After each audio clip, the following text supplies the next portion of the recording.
All right, guys, there we go, and welcome to the virtual flight deck, everyone.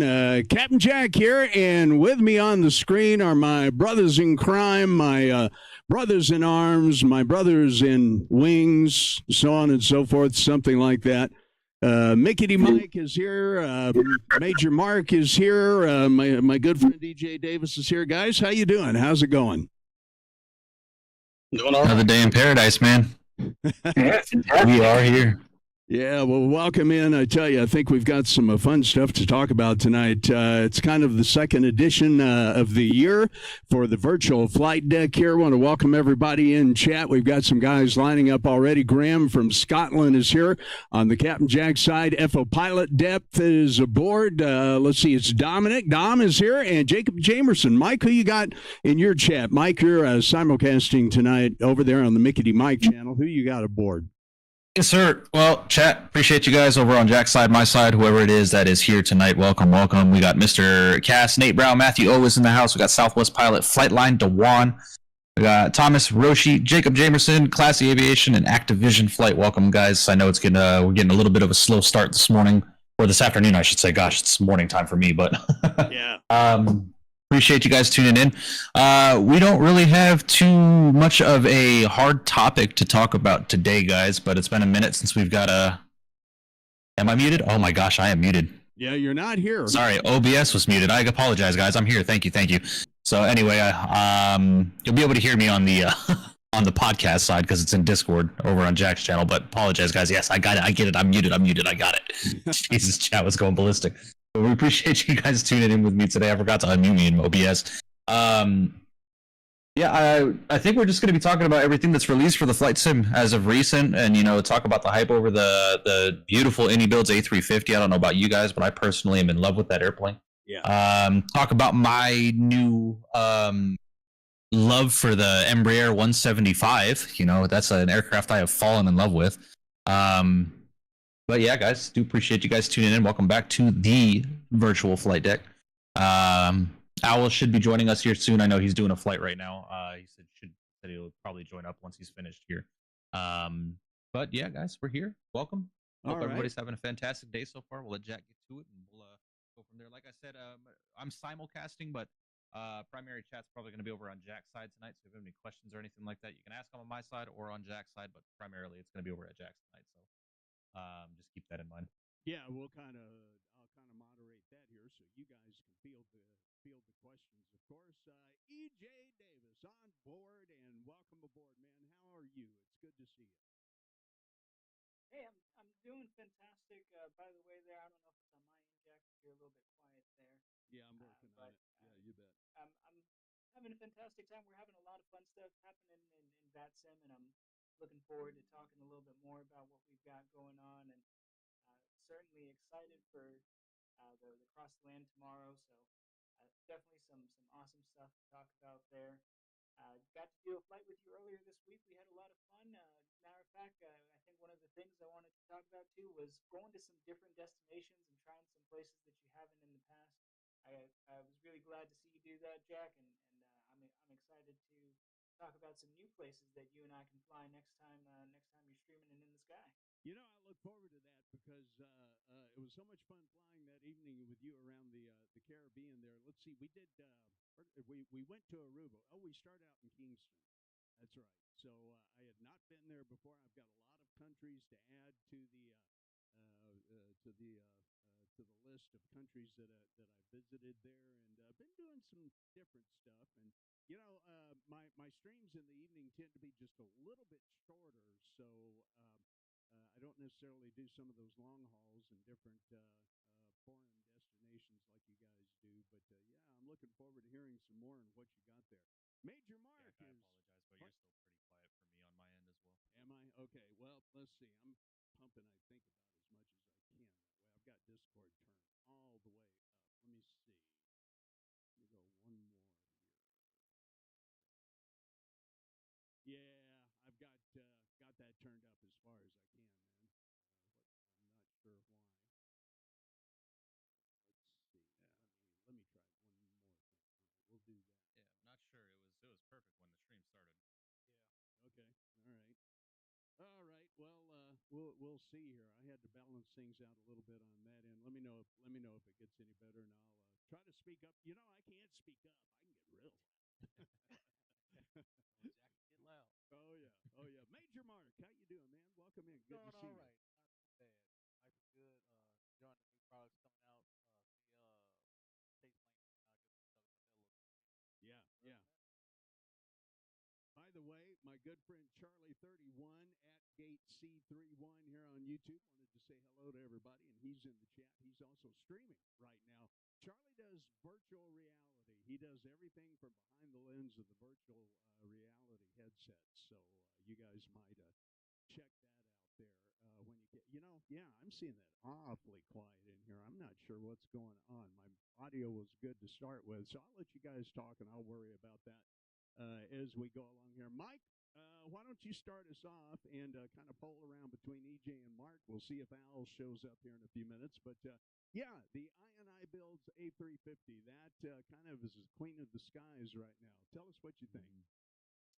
Well, obviously, I think that was the probably most anticipated released aircraft for the sim to date. My personal opinion, I think it overshot the hype of the 777 from PMDG initially, but the hype did die down very quickly, and I think that just because people got tired of flying long flights, right?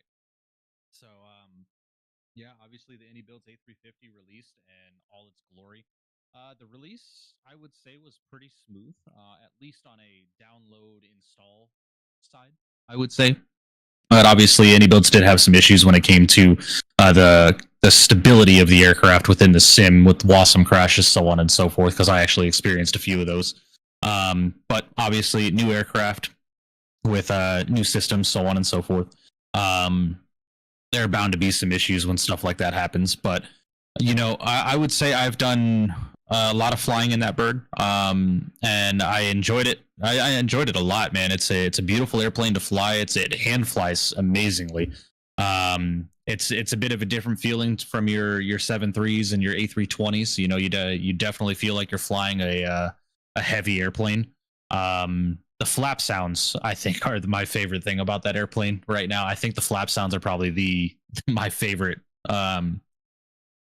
feature of that aircraft. I gotta say, the sound pack of that airplane is incredible, and Indie Builds did a fantastic job. But yeah, I mean, for what it's worth, you get two variants of the aircraft, soon to be three with the ultra long range version of the 900 variant coming out here shortly. For $75 US. I think Indie Builds knocked it out of the park. Obviously, this is probably going to be their biggest release to date. And I was speaking with a representative from Indie Builds, and they anticipated a large release, and they were telling me that they had upgraded their servers to handle over 3,000 downloads a minute. That was over 100. Wow. 3,000 downloads a minute. A minute. So you think about it, within an hour. No, I'm sorry, 3,000 downloads per second. So in a minute, over 180,000 downloads. They were able to handle. So they did a fantastic job. I think the release was very smooth. It was nothing like when I purchased the 777 and had to wait 32 hours to get my serial key to install the airplane into my sim because of how many people were trying to buy the aircraft at the same point. We did some awesome flights in that plane, man. My first flight obviously had to be with Cathay Pacific because that is one of my favorite airline liveries to date. We flew from Singapore to Hong Kong without issue, and it flew everything beautifully. So I'm in love with the airplane. Obviously, I don't do long hauls on a regular basis. And I don't leave my computer on overnight to do those long hauls. So it's an aircraft that I've since put back in the hangar, and I've been jumping into the regional flights as of recent. But Mark, EJ, I know you guys have been flying that bird nonstop, so I'd like to get your guys' take on it. Yeah, Mark. Yeah, it's been a fantastic plane. I think one of the things that has made it such a huge popular thing, even over the 777, is we had a 777 and prepared. We had a 777 that we got to use in 2020. We really didn't have a quality A350. Now, if you came from the X-Plane side, I believe they have a pretty good one, my understanding is, but you never had one on the Microsoft prepared side, so this is like a brand new bird. It's really like Christmas Day, something you've never gotten before, and I think that really carried the drive for having this big plane that's really successful. Having done a lot of long hauls in real life, I've seen how it shifted from going from 767s to 787s, and now like the A350 is really taken over on a lot of these long haul carriers. Qatar Airways and Finnair come to mind as two of them that have kind of shifted their whole model in real life based off of these planes. So a lot of people who are now up and about and flying, they've been flying on this bird for a while, and they've been dying to get into it. So I think that's really drove the excitement for it. But Mark, I'd love to hear your experiences so far as it's progressed in versions too. Honestly, I didn't notice huge changes except for the maps finally starting to work. But maybe you guys noticed the more things in those changelogs. Well, to be fair, Mark is now an official sim-rated Delta 350 captain. So, Oh wow. well, you did your check ride in it last night, didn't you? If I'm Yeah, I not did. mistaken, right? Yeah, I did a check ride in the last night, so Nice. waiting on the results for that. It went pretty fine. Landed. I think actually the check ride was the best land I had. Negative 116 in the plane so Wow. far. So Nice. I felt pretty good about it. So hopefully they give me my keys and my certificate so I can go do some long hauls with it.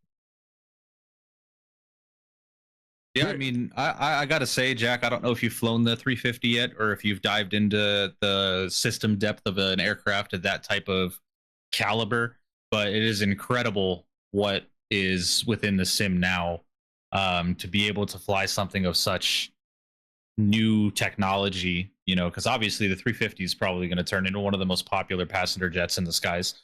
Obviously, with the issues that the 787 has been having recently, I know a lot of carriers have been wanting to retire their 787 fleets because of how expensive they are to repair in case something goes wrong. Yeah. I was just reading an article on that the other day. Oh, your audio is fantastic now, Jack. Okay. Yeah, I did some adjusting. Here we go. But when it came down to, obviously, I think there was a little bit of drama when the 350 released. I think we all are aware of the.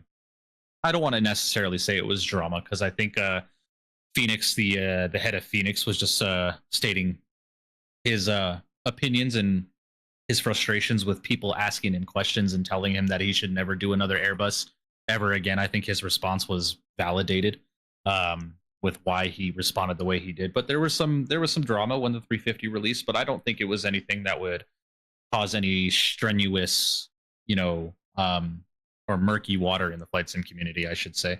Other than that, I mean, I flew the 350 so much that I was actually getting tired of flying a wider bodied aircraft because I was flying it so damn much. And I do agree with EJ. We haven't seen a proper 350 within the sim, even, and arguably, in my opinion, the one in X-Plane is nowhere near to the caliber that it needs to be. Because it was originally done by Flight Factor, and the aircraft was, in my opinion, when Flight Factor originally released it, was a piece of garbage. So Tolis then had to get their hands on it to fix some stuff to make the aircraft at least semi-flyable. And obviously, you're going to have your X-Plane guys out there that'll swear up and down that that's their plane and it's better than any build, so on and so forth, whatever. I personally flew it, and any builds hands down and did a better job with this airplane. And I think it's just due to the newer technology of Microsoft, right? With Microsoft Flight Simulator being able to, especially in 2024. I mean, you look at that airplane in 2024 versus 2020, it's a night and day difference. So, I see why the hype died so quick because, again, I don't jump on my sim and want to do 8, 10, 15-hour flights. The amount of times that I've been asked to fly Singapore JFK is ridiculous. I'm like, no, I'm not spending 19 hours in the air, guys. I'm sorry. I'm not doing it. Yeah. You couldn't pay me enough to do that. I'm sorry. But if you haven't, Jack, I would highly recommend checking it out because, if you're comfortable with the Phoenix 320, there's a little bit of a learning curve to learning the differences in the advanced technology systems that the 350 uses, but it's definitely an airplane I would recommend.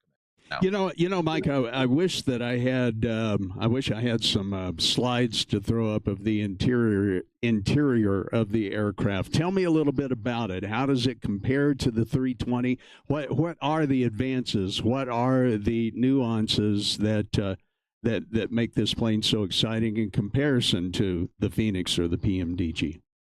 Well, the 350, from what I understand, runs off of the same systems that the A380 does when it comes to the style of the cockpit, and it's basically just moved from your MCDU, one of the that you would see in an A320, right? Just a typical MCDU you would see in a 320 family aircraft or a 330 if you would, is now a computer. You manipulate it using a mouse and and a keyboard to input all your stuff. There's no buttons. It's a big LCD screen that sits on the center console, and there's just LCD screens across the entire cockpit. So there's a lot of advancements when it comes to getting rid of the button touching and just being able to do it with the tip of your finger on a track wheel or on a mouse track to just go from screen to screen and input all your stuff there. And obviously you look at the 320 cockpit and you put it next to the 350 cockpit, it's a night and day difference between the two. But then if you actually dive into the systems of the 350, they're very, very similar.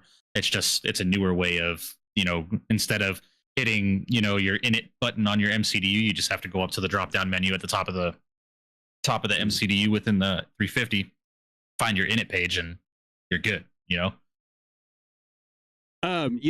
That actually brings me. You picked up the MICDU back there too. Is that integratable with this new aircraft? Does it work with it? Do those is the software able to cross over? The WinWing MCDU, obviously, WinWing sent me over the MCDU and the P3N, which I actually have mounted to my desk right now. Mark has his as well. WinWing, I partnered with them. They sent me over the products to check out. But that does not work in the 350, and I don't intend it to work with the 350. And sure. I think, if I'm a betting man, I think WinWing is debating on whether or not they are going to dive into creating peripherals of that type of caliber for what you see in the 350. A full LCD screen with a trackpad and stuff like that. Do those do those pop out, Mike? Can you take them off onto another screen? Like, for instance, the lower display screen for the PMDG 777. I'll bring it out, put it on my other screen here, and it still allows you to click on the checklists and everything as well. Does that airplane have that capability? I believe so. I think that's a Microsoft compatibility thing. Mm-hmm. So all planes within Microsoft, you should be able to enlarge the avionics systems into a separate tab and drag into a new screen, because that's what we had to do for World Flight with the 777. Right. And I think the 350 is able to do it. I have not tested it, but I would assume it does. But when it comes to how the 350 cockpit is actually designed, it's more interactive, if you would, versus having all your older typical displays that you would see over the last 35 plus years. It's a much more interactive and much more clean looking, advanced. It's modern, if you would. So, yeah, very cool. Now, let me ask you, Mark. We've heard a little bit about from Mike on this, and Mike, you're whetting my appetite for it. Let me let me ask you this real quick. We got to get Jack in it. Yeah, well, I've watched you fly it, and yeah, it's beautiful. It's pretty cool. What's the price point on it right now? The price point of the 350. I'm sorry, were you asking me or Mark? I apologize. You at this point. Yeah. The price point of the 350 is priced at just over $75 US. I think it's like 75.86 and something like it. If you're talking in the US dollar currency, yeah. I believe it's on their website for 59 or 69.99 Great British pounds. I believe it is. Okay. But when you check out within I think the majority of people that are watching us right now are US based, or Canada at least. Yeah. And even Canadian dollar. I think the Canadian dollar, I think it's a little over 100 Canadian. But in the US dollar, it's just under 76 US dollars. Okay. Well, that's pretty reasonable compared to some of the other prices. EJ, what's or Mark? I'm sorry, I was going to go to you next. What's your take on all this? I think overall it's a good product. I've flown it on both 2020 and 2024. Obviously, 24 has a little more feature rich since it was designed and developed for Microsoft Flight Sim 2024. Mm-hmm. But the plane flies, to me, it flies a tad bit better than 24, obviously, because it has the updated avionics and running on the latest assembled platform. So that one is a little better, but they both fly great. There are some disadvantages that any builds is working on, like Mike stated, but I think it's a fantastic product, especially for $75 US, give or take. You get it on two different platforms, both two different airplanes, soon to be three, on two different platforms. So I think it's juice is worth the squeeze on that one. Yeah, that's pretty nice stuff. EJ, how about you? I think it's been one of the best planes that has ever come out, and I feel it has done a very, very good job of justifying its price, and it's at a price point where it's not the cheapest aircraft around, but it's not so ridiculously expensive that you're breaking the bank and possibly only able to get that one aircraft that year. And for what you're spending, you've got something that is, if you're devoted enough time to watching the tutorials, you're able to jump in rather quickly. And if you're somebody who is really into the systems, from my understanding, because I'm not that person, but somebody who is a actual pilot of an A350, I've seen them go on YouTube and break down some of the functions and talk about some of the differences, but impressively about how some of that technology, or the majority of that technology, is very well mapped to what happens in the real world. So that's really exciting to see for something that is an affordable semi-study level aircraft, and I have to give my hands off to the AnyBuilds team on doing that. I have not gotten tired of it yet, but I also was not flying it nonstop, and then so I've been taking breaks. Yesterday, I just did a flight from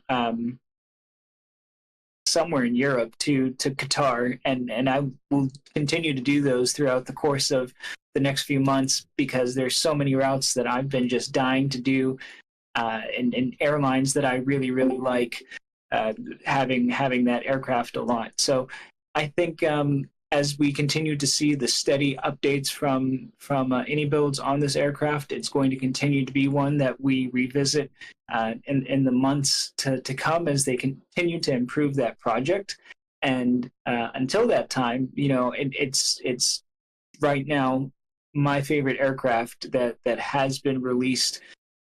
When we look at everything that PMDG has done, everything that we've seen from Quality Wings and whoever else, currently I would put that AnyBuilds A350 at my favorite that has ever been released. Oh, wow. That's quite an endorsement. That's quite an endorsement. Well, I'll tell you, I'm saving money. I'm saving money right now actively for a couple of things. I'm really, and Mike, I was going to ask you what you think about this, but I'm really waiting for that WinWings MCP to come out for Boeing. Really want that. Now, here's the thing. I have my flight sim set up here with the WinWing FCU and the EFIS, and with the mobile flight software, I can get that to work pretty much on just about any of the major commercial aircraft that's out right now.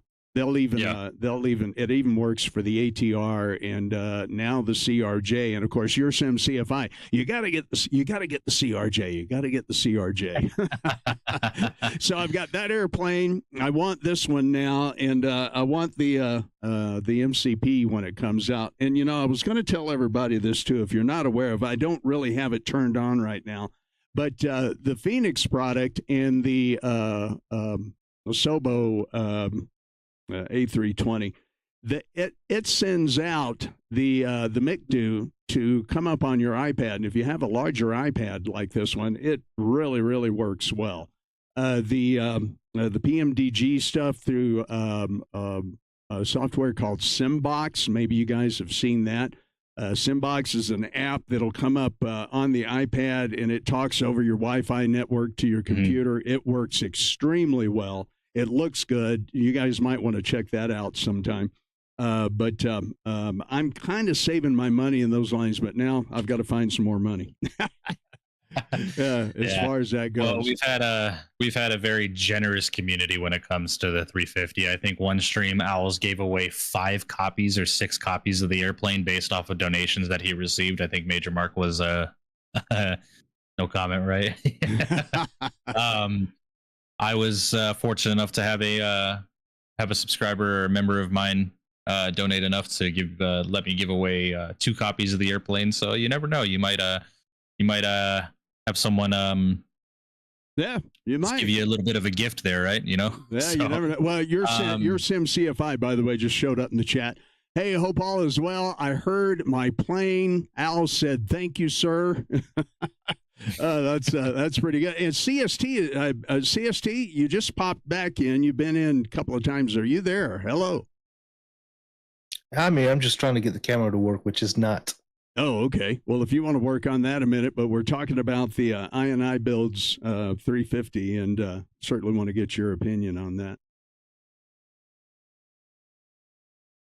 Okay, we'll let him see if he can get his camera going there. So. Favorite airplane of all time, huh, EJ? That's pretty extraordinary, I think, because right now, honestly, I love the 737 Max for my flight. I think that's probably my favorite airplane at the moment. Yeah, it's a great product. Yeah, it really is. How long would you say, EJ, the learning curve for really being able to get proficient with the 350 is? There's CST. You know what? I think that's a fun question. And to comment on the iFly, I will say that there is nothing that can top the original beginner of all of this. When PMDG first introduced their planes back in FS 2004 days, like that was so world breaking that moment will never be topped again. And iFly and PMDG, what they continue to bring to the table each and every day, those daily planes, the most popular planes in all of aviation, fantastic planes. I do love them. I just like the 350 more. But I would say that the 350 would have had a larger time for all of us to learn it had it not been for fly-by-wire, because they released that 380 and it gave you an understanding of how the systems worked. So it took me a few minutes to actually go from the 350 cockpit to getting it set up, and my first flight, which I did offline, I'd say it took me less than 40 minutes to get to a ready position, and then everything after that, while I was in the sky, I was watching some tutorials, went very, very fine. Had it not been for fly-by-wire, I would have said that maybe a full flight, I would have been very uncomfortable with the plane, and it would have taken some time to really get used to it. But thanks to fly-by-wire releasing that 380 first, it was a pretty quick learning curve for me. And I think anybody else who used that aircraft was also able to jump into 350 pretty quickly. Well, I do have the 380. I did download that from Fly-by-Wire, so maybe I'll have to take a look at that and practice in it and kind of get warmed up in it a little bit. Although, once again, that airplane looks slightly intimidating to me too. I'm an old guy, man. I got to watch videos, and I got to write checklists, and I got to do all this other kind of stuff. I gotta say, Jack, I find it, not in a rude way, right, but I do find it comical when you say that the 350 and 380 look intimidating to you, but then I watch you fly the DC-3 and I'm like, how is he doing this? Yeah. You learn the checklist. The DC-3 is almost like flying a Cessna. You need to remember your inches and your manifold for all the various phases, but that's not a big deal. But it's fun. Thank you. And I gotta say, Jack, the systems are relatively simple. They're just very intuitive. One system ties into the next, and then that one ties into the next. It's very simple, especially when it comes to the onboard information system with your EFB. You don't have a tablet, cupped to the window anymore or attached to the aircraft cockpit. It's literally a screen within peripheral view that you can go and look at your charts, your flight map, any situations that you need to clear within the aircraft itself. And then from there, you just take the 320 cockpit and take all those systems and throw them onto a major LCD screen, and that's basically what you've got. Yeah. There are some relatively different systems that a 320 or a 73 wouldn't have, like the brake to vacate system, which is an incredible system. I think it's an awesome system that's been developed by Airbus. And if you don't know what the brake to vacate system is, Jack, it's basically you can load up the aircraft map or the airport map that you're flying into your arrival airport. After you confirm all the aircraft's performance and weights, you can then go into that map and you can select the runway that you're landing on.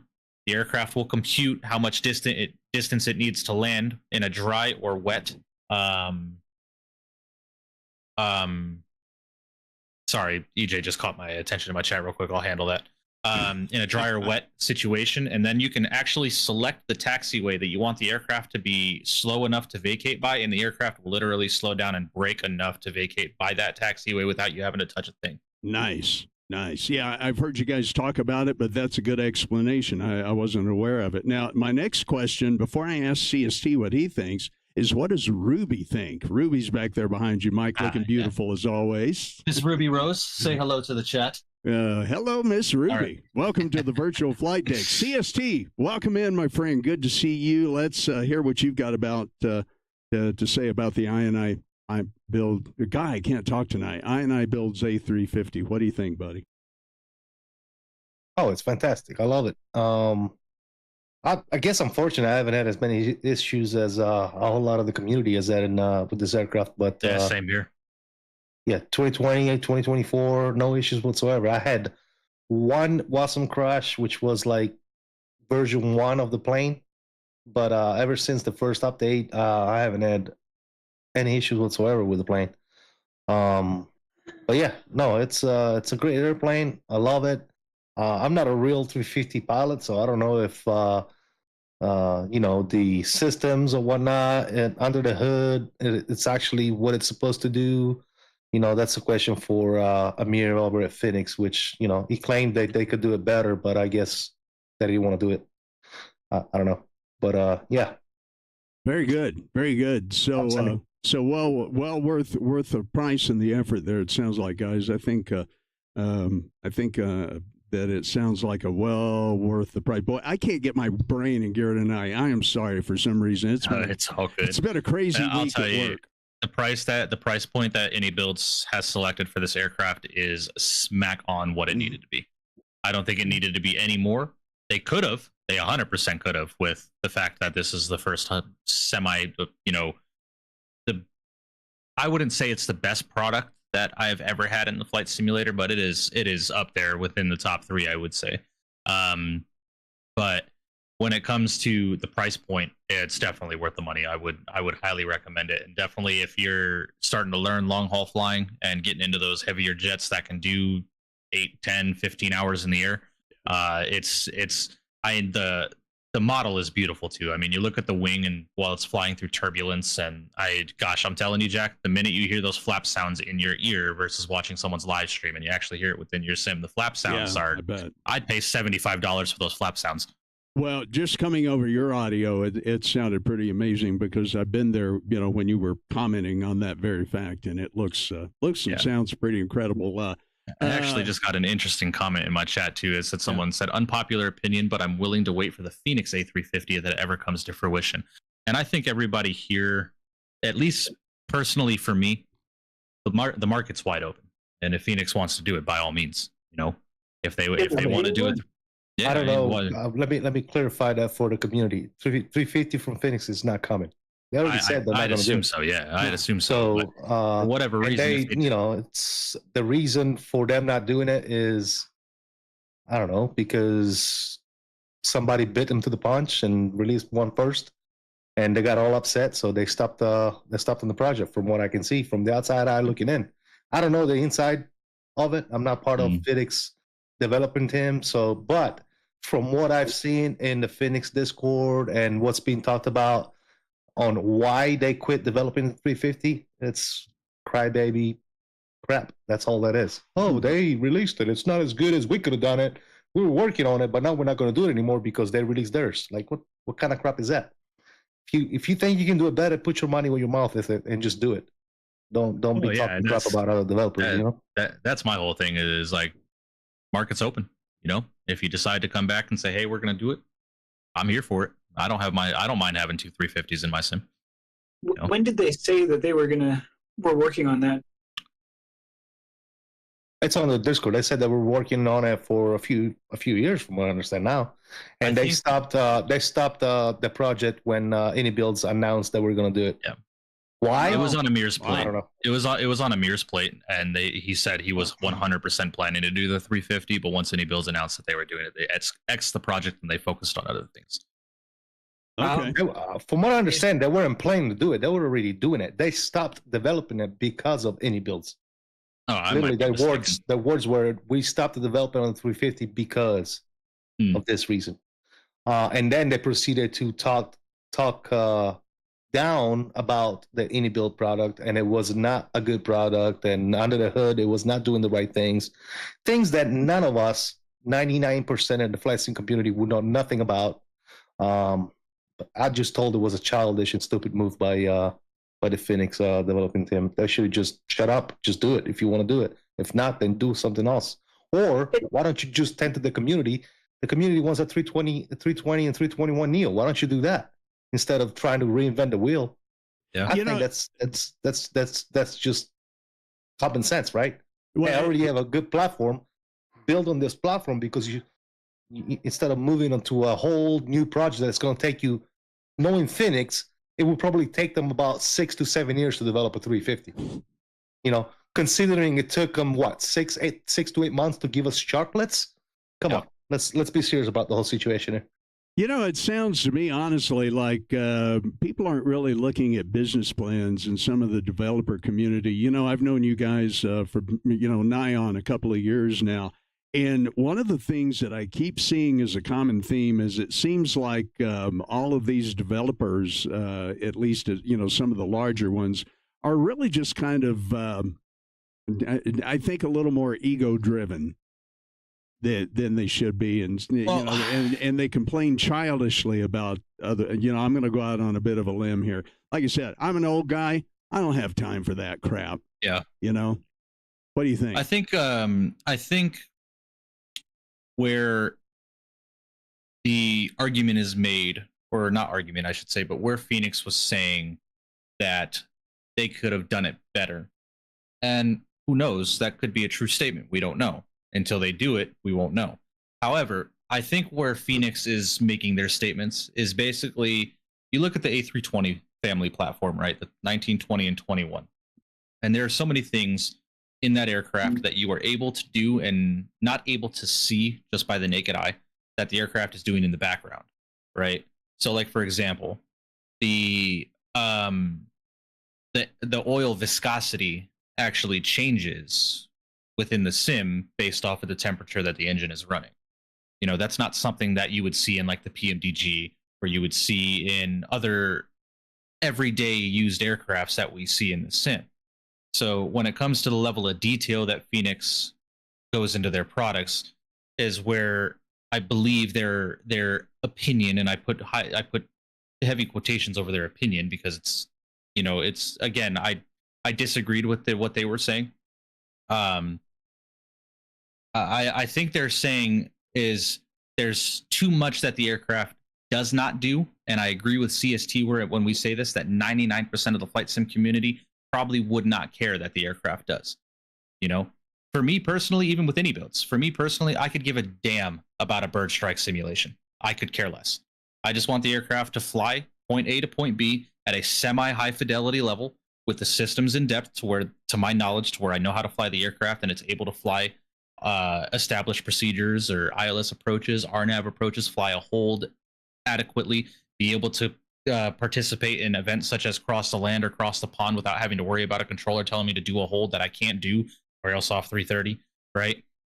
So I think that's where there's been a strong what's the word I'm looking for? I think Phoenix is just saying that they want more detail in the aircraft. And for me personally, the AnyBuilds 350 has plenty. It's enough for the everyday flight simmer to be able to log into the aircraft and say this is a high fidelity aircraft. I mean, for God's sakes, they have real world A350 pilots testing with AnyBuilds to make this aircraft what it is now. So I think their argument is kind of null and void. It's like, well, you can sit here and say that, we should have more in-depth systems and we should have the 2,000 plus ECAM actions and memos and so on and so forth. But is the everyday simmer like myself going to care about that stuff? Probably not. I don't think so. I certainly don't. And it leads me to another question I want to go around the group and ask too. But Mark, what do you think about some of this?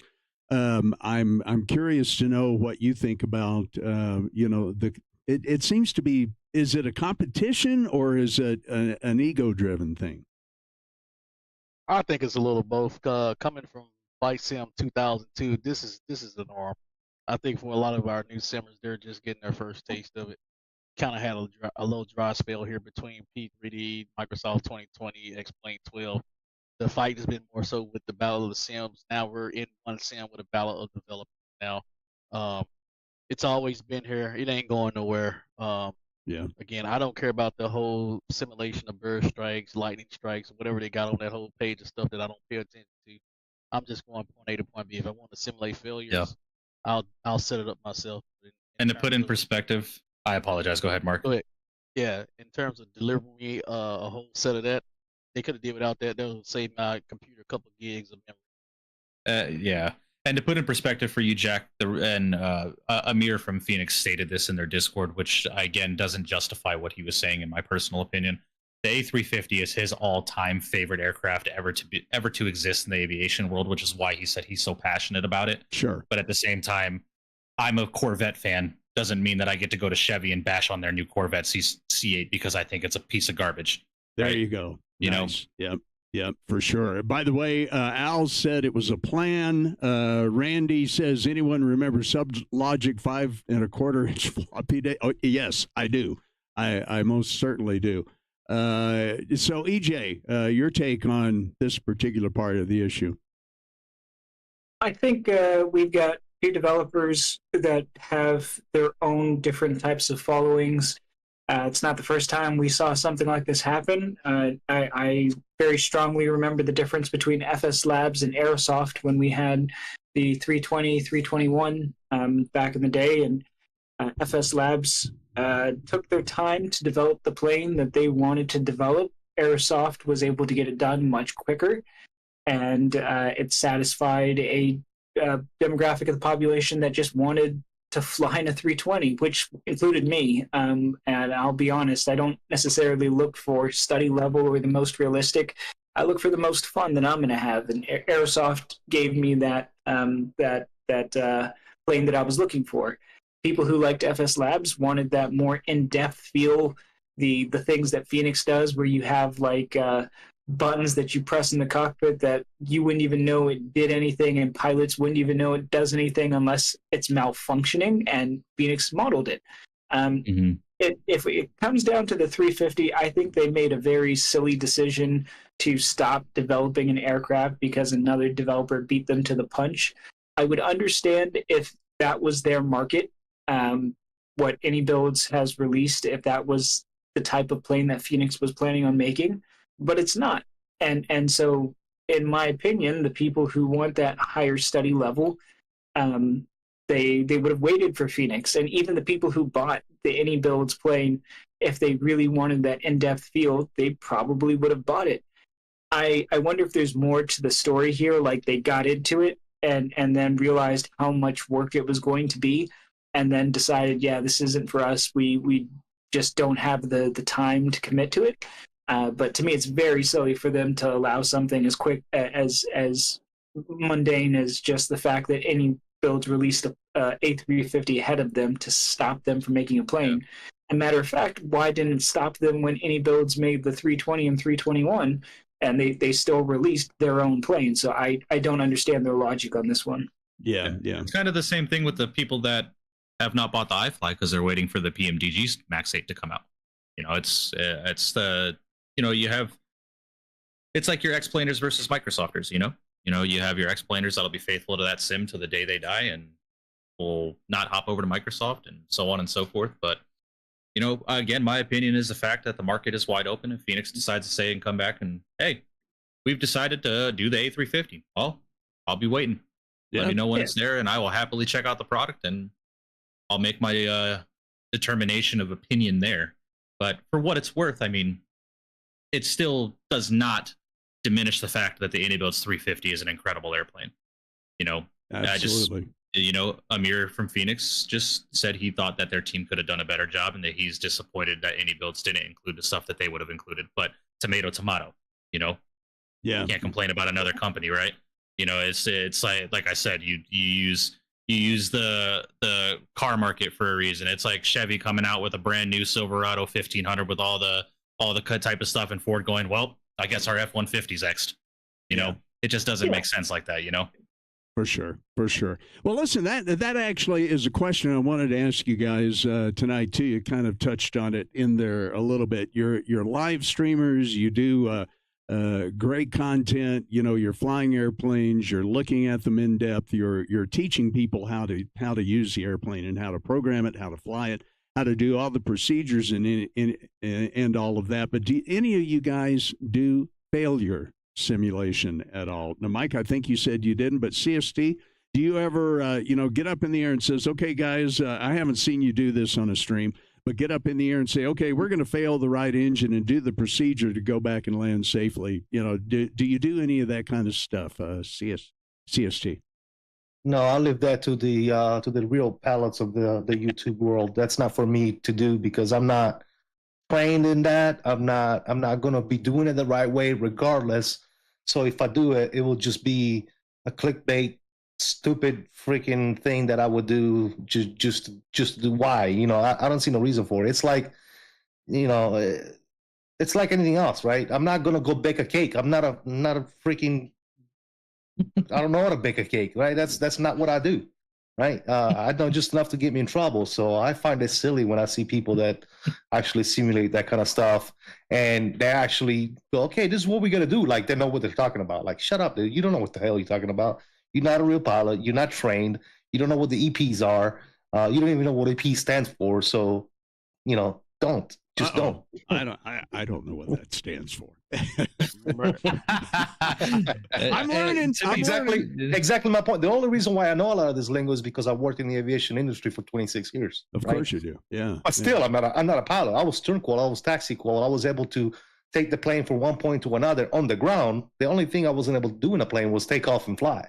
Right. Yeah. But because of my nature of being a structural and engine mechanic, I was able to do all these things and get qualifications to turn the plane up, check all the systems, taxi the plane around, go to high power spots, and bring the plane up to max powers and all that good setting, all the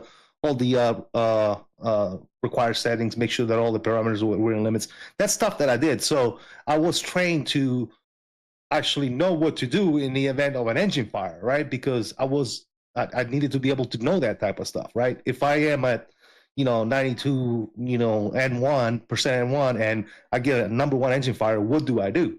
That's not something you make up from the air like a lot of these people do in the streams. Oh, okay, this is what we're gonna do, guys. We're gonna shut down the number two engine, and we're gonna pull this thing, and then we're gonna no, you don't know what you're doing. Don't do it, right? You're just looking silly. You just look silly. That's all it is.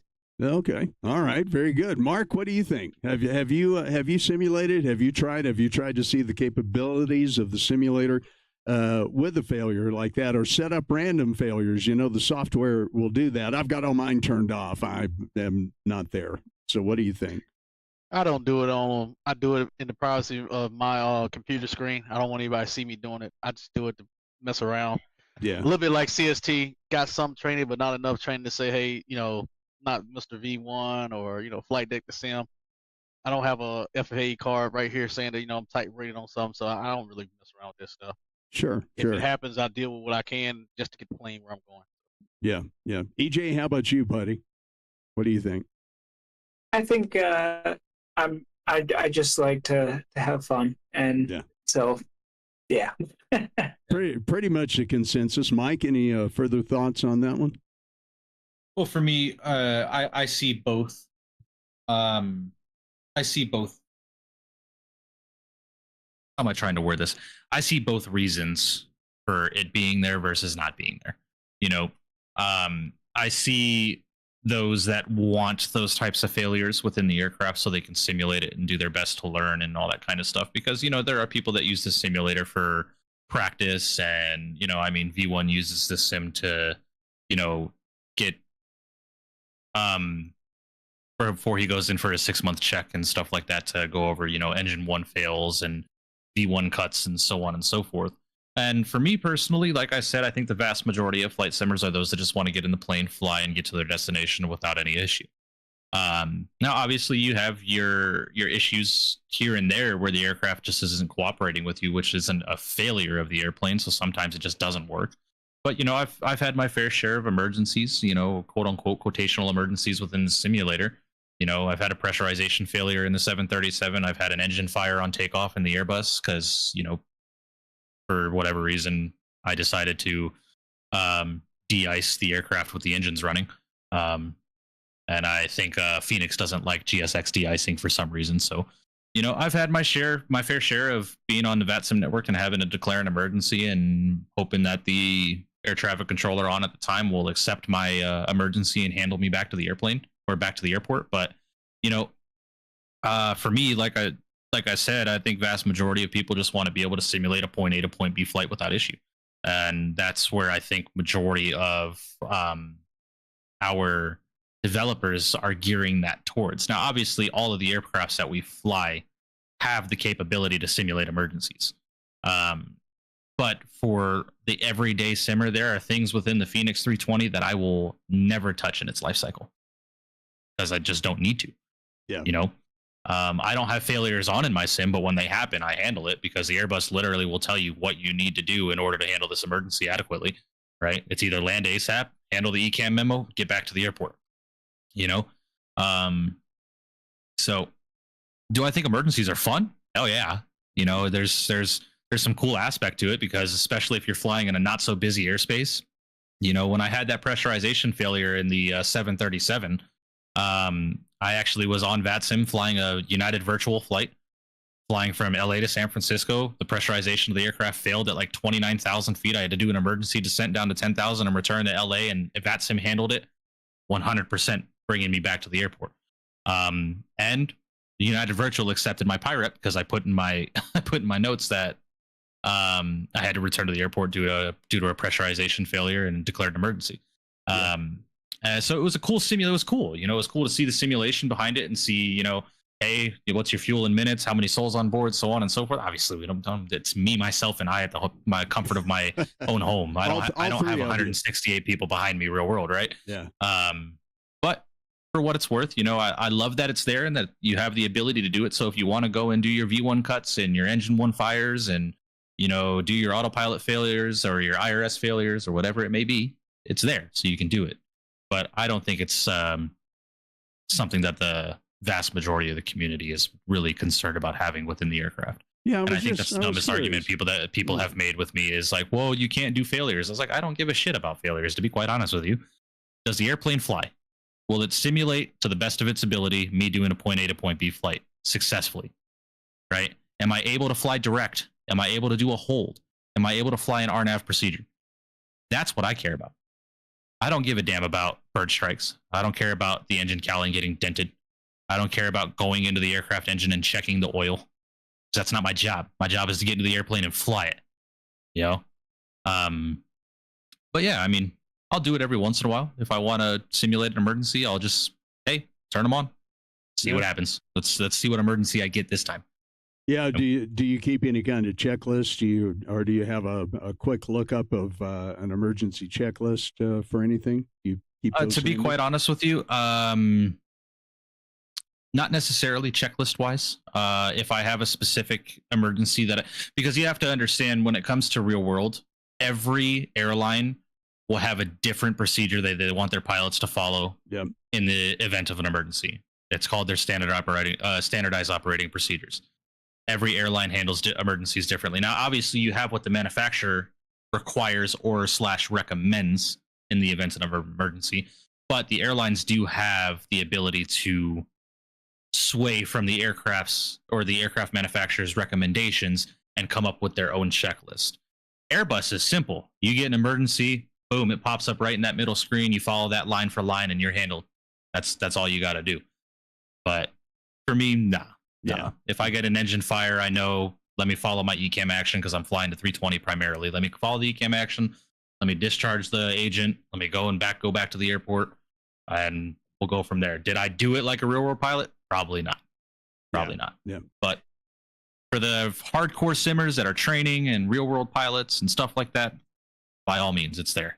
There you go. Yeah, it's within the software. It's easy to disable or enable as you like. I thought that was an interesting question. By the way, I want to take just a little bit of a station break and thank those of you who have subbed in. I'm 5 away from 500. Hey, how about that? Oh, yeah. Yeah, pretty groovy. Mike, you know, you and Al's and CST have just been excelling lately. Your channels have been growing. It's so good to see.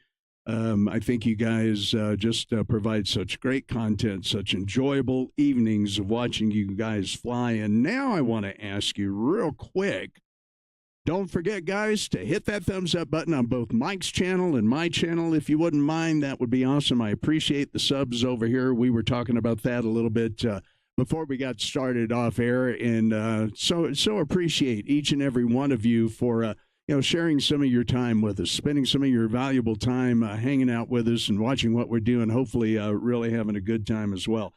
Let's go to the next topic here real quick, which I wanted to hit on. We touched in the last TVFD about 2024 Is it worth it? Is it worth it now after a couple of months? What are the developments? Oh, by the way, yeah, I'm sorry. Brandon Sim Pilot, hello and welcome into the chat. Good to see you there. Randy, glad to have you. Let's see, who else have we got at the moment? Mike, you probably got some popping up in yours over there. You want to acknowledge anybody?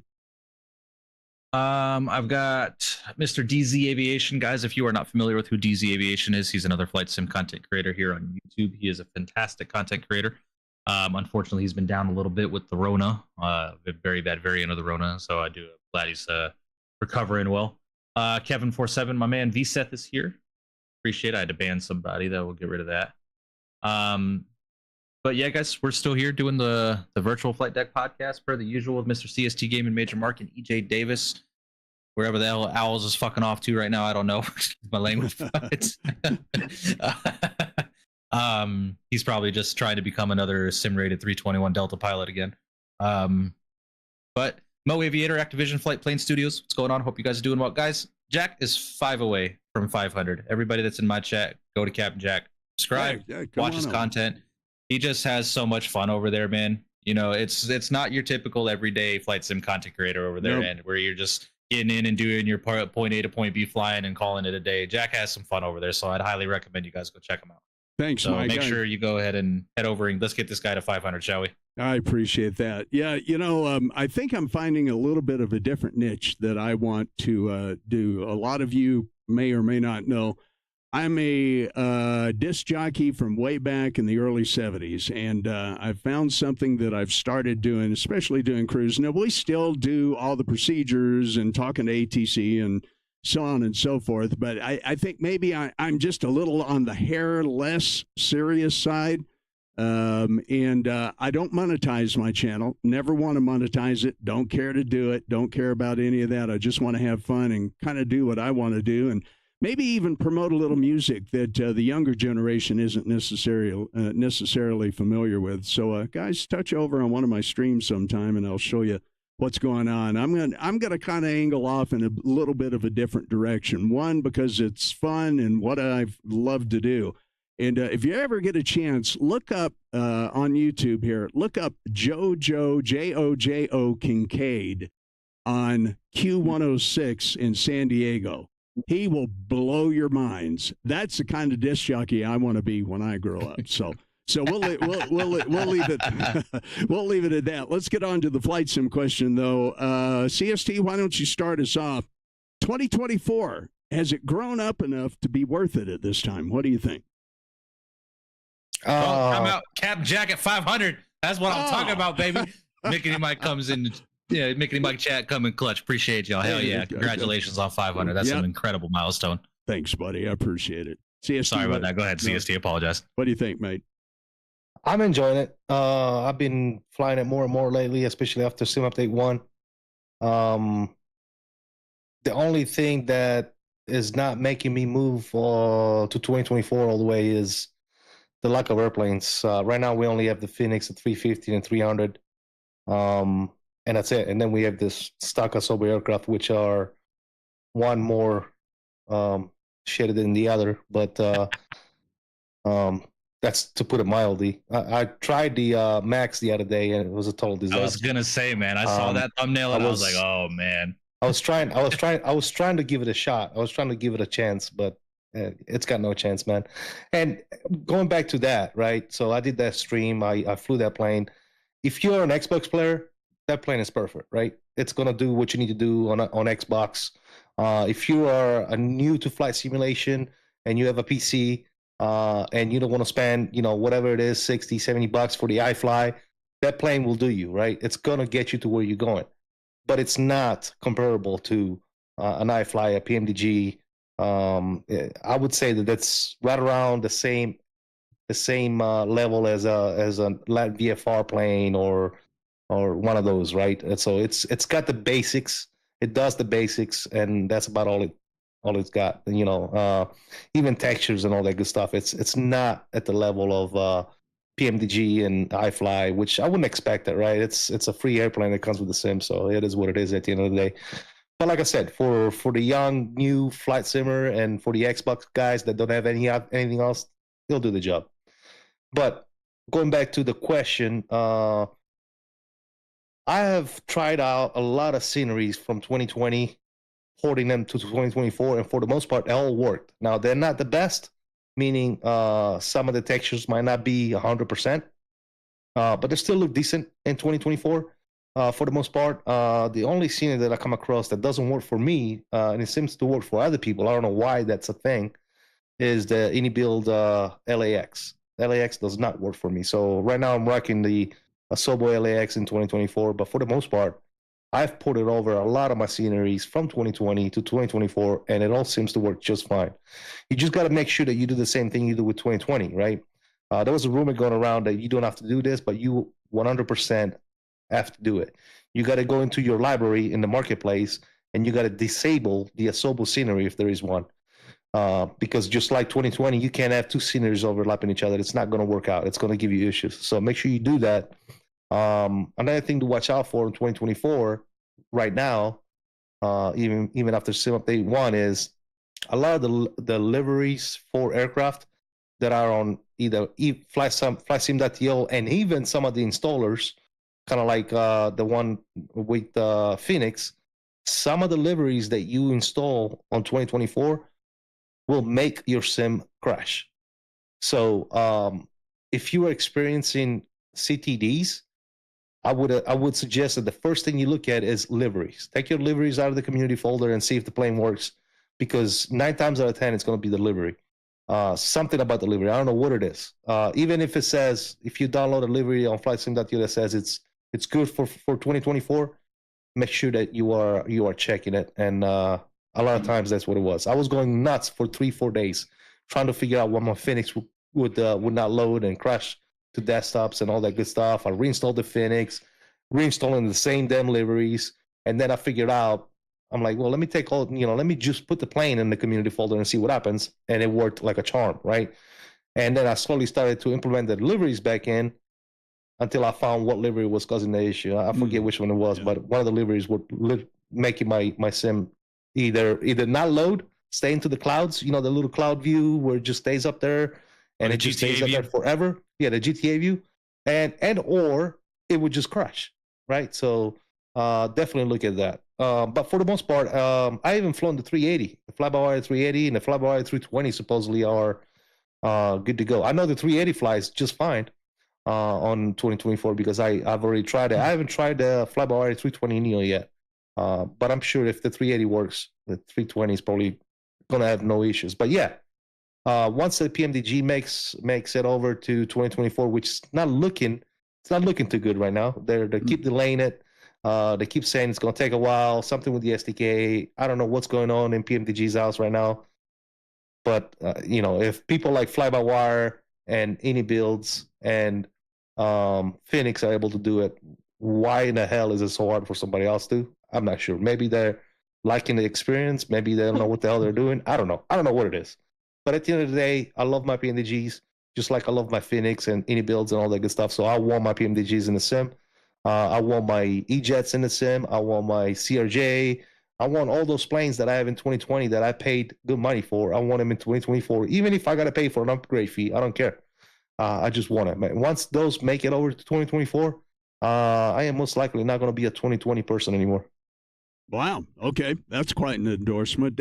By the way, real quick, does 2024 use the add-on linker as well? Yes, there's a separate. There's a 2024 add-on linker you can get from same developer, same exact developer, same exact UI. It looks identical to the one for 2020. You will just see it says when you download it, it'll say add-on linker 2024. Okay. So that's it's good. the exact same app. And could you use that then to do some of your porting over of your scene? Put them in a file folder and then give them a test. So CST and I are actually working together one day because he was having troubles getting his Fly Tampa Las Vegas working. It's very simple. I just go into my 2020 community. I either go into my 2020 community folder and I copy and paste directly from that community folder into my 2024 community folder, and then I put it up into my add-on linker, my add-ons folder. But there are some times where you might just have to do a fresh download of the scenery and then take that file and drag it into your 2024 community folder, because you'll see some discrepancies with some sceneries there, here and there, but it's not major enough to where you can't fly into the airport. Okay. EJ, what do you think about 2024? Is it grown up enough now that it's worth it? Honestly, I haven't given it a try, so I've been watching my fellow, or not my fellow, because I'm not a streamer, but I've been watching my dear streamers here, and as their journey progresses, I've been deciding whether or not to get there. And currently, I've just decided it's not my time yet. I'm on the same page as CST here. The planes aren't there yet, and that's what I care about. I almost was tempted to with the 350 just because it's got more eye candy in it on 2024. But for the moment, when PMDG and everybody is still lagging behind here and we're in 2020, I'll stay here until I see those planes over there. And honestly, even at that, I don't see like a huge difference between these two sims, that even if 2024 was working perfectly, my 2020 is working perfectly. So I don't have like any major reason to make that jump. I am let me tell you one thing about one of the major difference between 2020 and 2024, in my experience, is the aircraft handling. So you might say the only difference between the 350 on 2020 and 2024 is the cabin and the eye candy. It's not. It's a totally different aircraft. Like, I've flown in 2020, and then I had to relearn how to fly on 2024 because it handles completely different.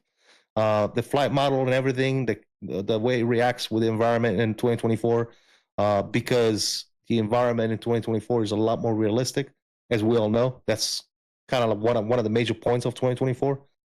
It's a totally different aircraft. Same thing with the Phoenix. It reacts totally different. So you literally got to reteach yourself on how to fly those planes. Because there's a lot more to it. You're looking at, I've actually experienced wake turbulence on arrival and departures, all that good stuff, man. It's real, it's there, and that's what makes it even better, in my opinion.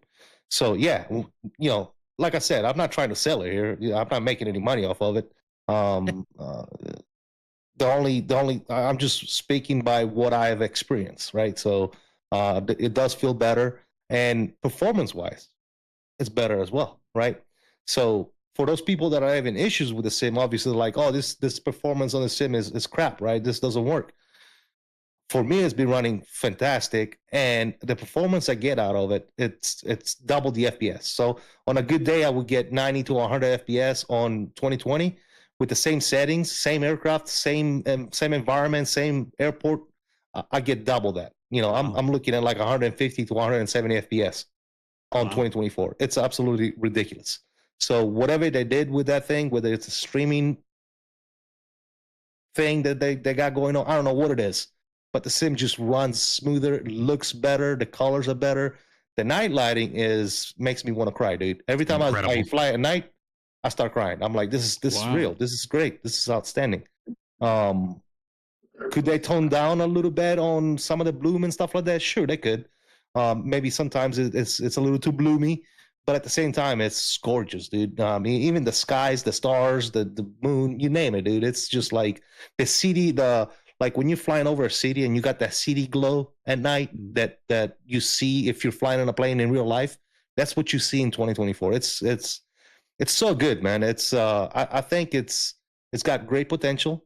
We all know it's not there yet. Obviously, there's only been one update, but from release until now, I think we've already moved miles, right? Because we went from a sim that we couldn't even download, right, and install, to now after sim update 1, we have a sim that's semi-stable, right, already.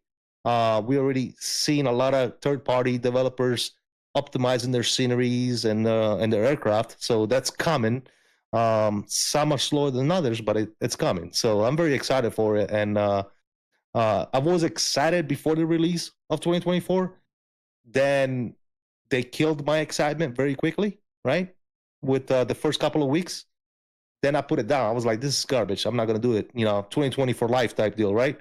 And then I went back into it with the Sim Update 1 beta, and it just blew my mind. So if you have it, if you already have the sim, and I'm not talking about you as in just you guys here in the panel. I'm talking about everybody that's listening or whatever. If you have the sim, give it a shot, right? Optimize it for your system. Obviously, you're not going to be able to run ultra everything if you have, a 2060. My God, right? So, I've had people asking me on stream all the time, like, oh, well, what's your settings? That's a silly question if you ask me, right? Like, first of all, what is your system? You can't mimic my settings, right? I spent $6,000 on my computer, right? The average person doesn't have $6,000 to throw on a computer and have a 4090 and all this good nonsense to be able to run everything on ultra and get 170 FPS on 2024, right? So to ask what my settings are is kind of silly. What you need to do is recognize what you have and optimize the sim to be able to run efficiently on your system, right? Don't do what other people are doing, right? And the majority of us, well, not the majority, but a lot of the people that are streaming have a pretty good system, right? Because they got to be able to run OBS, they got to run 20 billion freaking windows in the background, chats and the sim and Navigraph and you name it, right? We're running, some of us have 3 or 4 freaking cameras for all the different camera views and Toby's and peripheral. So the computer's got to be able to handle all that.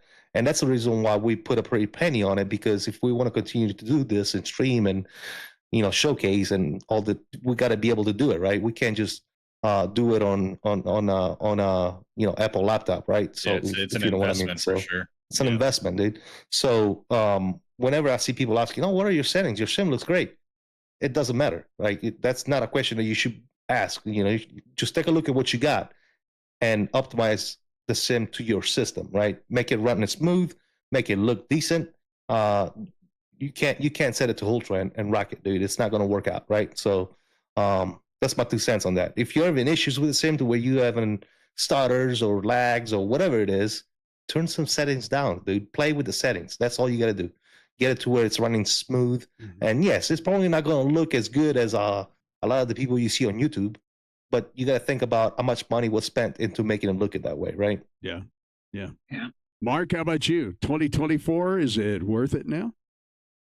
Kind of like the rest of the panel. I call it Microsoft Flight Sim 2024 Airbus Edition, because right now that's all we got in the sim is Airbus. I know the Boeing lineup is coming, but I'm like Mello. I really want to get in my iFly, my PMDG, and take a spin in 2024 in it.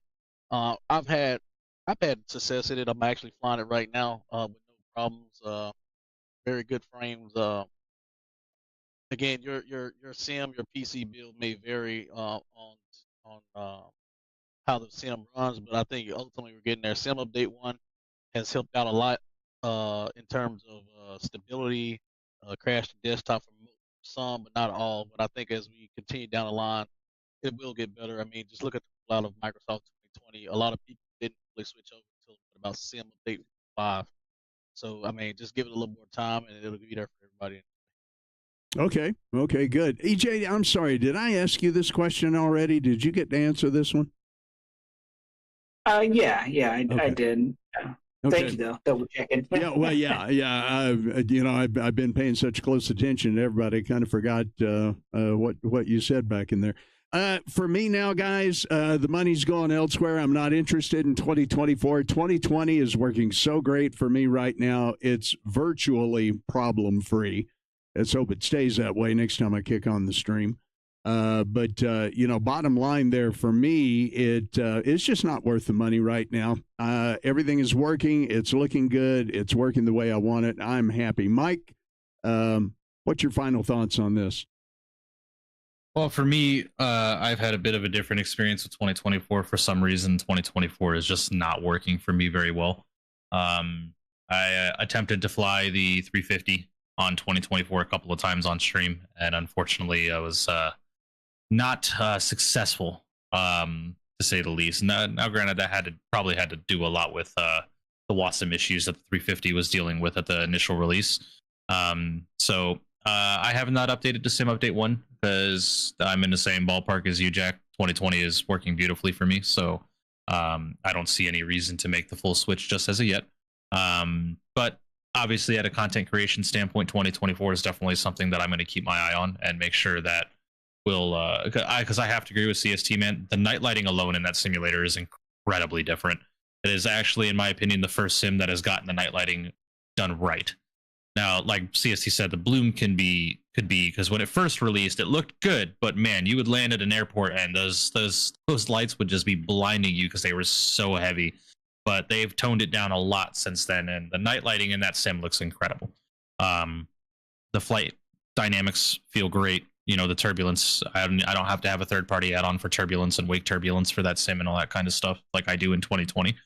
But for now, you know, 2020 is still very much so my simulator and the simulator that I'm going to run until I can figure out what my stability issue is with 2024 and why it's operating the way it does. And until more aircraft end up over on that sim, because eventually I think everybody's eventually going to have to move over to 2024. Oh, yeah. That's just how Microsoft has done their sims for years. You know, you get 4-year installments. Obviously, Flight Simulator X was the last flight simulator that we had for Microsoft before they did that. What was it? Microsoft Flight, which was an absolute disaster. Yeah. Something like that. And then you had P3D come along with Lockheed Martin, and then everybody swapped over to P3D and then X-Plane, you know, and then finally Microsoft said, hey, we're coming back. Microsoft 2020. Hey, Microsoft 2024, you know? So I'd say by Sim Update 3, Sim Update 4, I think they learned a lot of lessons from 2020 initially, and I don't think they want to have as many updates come out initially. I think they want to get the game running good enough by the first few updates for people to start making the switch over. Because I think at some point it's gonna be inevitable. You know, where we're gonna have to move over to 2024 because there are gonna be developers that come along the way and say, hey, we're developing for 2024. So, you know, obviously there's still a lot of cool things coming to 2020. Obviously, i.e. Bluebird, ladies and gentlemen, Bluebird 20. It's producing for 2020, not 2020, 2020. Yeah, I'm in the same boat as you, Jack. It's definitely not a sim that I see too much potential in right now. It's got the potential, but I don't see it right now. Yeah, at least for me. I agree. Brian of Sim Pilot in my chat here says you're going back to the power of computers that CST mentioned. You're right. Not everybody has the same systems. He also says, interesting. I've been flying the A350 in the updated 2024. No problems. Good deal. I think you're maybe a little more rare than some. And the A350 evidently updated today for both platforms. Did you hear about that? It is on version 1.0.4 now. It's the 4th update that's come out since release. Okay, very good. Yep, not going to do it yet, but like you said, Mike, you know, one day we're all going to have to do Windows 11 or 12 or 15 or 18 or whatever. Man, next. Jack, I just had to go up to Windows 11 when I had my computer in the shop, and I was pissed. Yeah. I was so mad because the computer shop called me. He's like, I can tell you majority of your issues are coming from being on Windows 10. You're running an extremely updated software on an older base. So he's like, I'm going to tell you right now, go to Windows 11. Let's test it, and then we'll go from there. Got the computer home with Windows 11 installed, and everything ran flawlessly, and I was so frustrated. I was like, you're telling me all I had to do was update to Windows 11? I just dropped $250 in this shop for you to diagnose the problem? Oh, boy. Now, granted, I probably would have never thought of that. I would have been like, no, it's Windows 10, bro. Like, it's not that old. Then you look at it, and it's like, man, Windows 10 has been out for a while, you know? Phoenix says, is the 757 coming with the 767 or separate? Phoenix, they are going to be separate aircrafts. 75 is going to be releasing first the 75-200, then the 300, then the 75 freighter, and then after that will be the 76. Okay. Oh, that sounds good. That'll be some fun stuff. I'll definitely want to look at. I cannot wait. Yeah. I cannot wait. Yeah. I don't know if I told you, Jack, and people are going to say I'm flexing this, but I'm not. I have partnered with Bluebird, so I have got some insider information with that company that I am not able to disclose. So good for you. Good for you. I am so excited for that 75, man. This is my all-time favorite aircraft, and I promise you guys will be so sick of seeing that airplane on my channel because I'm going to be flying it every day. I rode in a 757 from Denver to Hotlanta one time, and I'll tell you what, right now, man, that thing is a bloody hot rod. It's a rocket ship, ain't it? It is, and I'll tell you right now, I'd forego the other purchases if that one were ready to go at this point. I'm excited about that too. Let's guys, let's talk location. here for just a minute. Trying new places. What are your favorite airports? EJ, this is something you and I were going to touch on here, and you mentioned it way back in the very beginning, and I'm going to start with you. Let's talk about location. What are some places that you think would be fun to fly, that you've got some ideas on? What are your favorite airports these days? What do you say? Yeah, I'm going to be biased to the Caribbean because for those of you who don't know, I work with the Caribbean very heavily on VATSIM. It's the facilities that I work day in and day out with our controllers, and helping them get brought up. And part of my role is also marketing the Caribbean. So I do a lot to encourage people to come fly down in the Caribbean. But outside of marketing that, I also very, very much feel passionate about getting to these places that don't have the attention that you see Atlanta and Denver and New York and all those other places get, because you get to have these unique landing experiences that you don't get to have elsewhere. For me, I love nothing more than to come into one of those airports that just has the most beautiful scenery as you're doing the approach. So I have taken, anytime I do group flights with my friends, Jacob, the shout out to you. One of these guys that in VATCAR, and we always do these late night group flights, and we'll go to places that he would never go to. And they'll be like random places in Central Europe. And wow. Honestly, right now, that is my favorite place to fly in the network. Central Europe has these airports that are either going to be at these extremely high elevations, or they're going to have these airports that are right in the middle of mountains, and so you have this interesting terrain to go through. One of them that I think that has been around for a while that I would say is a great place to revisit is Innsbruck. That valley approach is always fantastic. I can't remember if it was Mike or Owls that I was watching recently as they were doing a flight in there, and just watch them having to navigate that approach. That is really fun to just watch, much less do yourself. And it really, puts you to the test and gives you something fun to do, and you're not just sitting there and waiting for the ILS to capture and then trying to get the best landing rate. You actually have to pay attention to your speed and other things going into that approach. So, I would say that if you're somebody who has a little bit of extra cash, pay attention to what places in Central Europe have new sceneries. Or if you're somebody who is a little bit more financially strapped on you just bought the A350, not trying to make any more expenses, go into flightsim.to and check out what is the word for that? Most popular. There's always some fields that are in that region, and you can see, like, just looking at the photos, the terrain around it. Those will be some fun places to go. So I recommend the Czech Republic, Romania. I just flew into Budapest today. That was a fun approach. Poland, those places are good places to go check out. And on top of that, the controllers are a lot of fun. If you come there during the middle of the day, the European day, they are, because of all the overflights and the flights that land there as well. So it's a challenging experience already. But if you're really trying to test like your ability to comprehend VATSIM controllers, that's a real fun one, with sometimes thick European accents mixed with a heavy traffic load and a lot of scenery. That's where you get to test how good you are of a sim pilot. That's great. I tell you, I'm excited about Flight Sim TO. I have downloaded so many airports from there just recently that are very well done. Now, granted, some of them are a little bit of an upgrade from the stock scenery, that's in the sim already. However, some of them are really nice. Check out their Frankfurt, Germany scenery. It looks it looks great and is so well done. You'd think you should be paying for it. What was it I downloaded the other day? It's Sao Paulo. What's Sao Paulo? SBRF, something like that.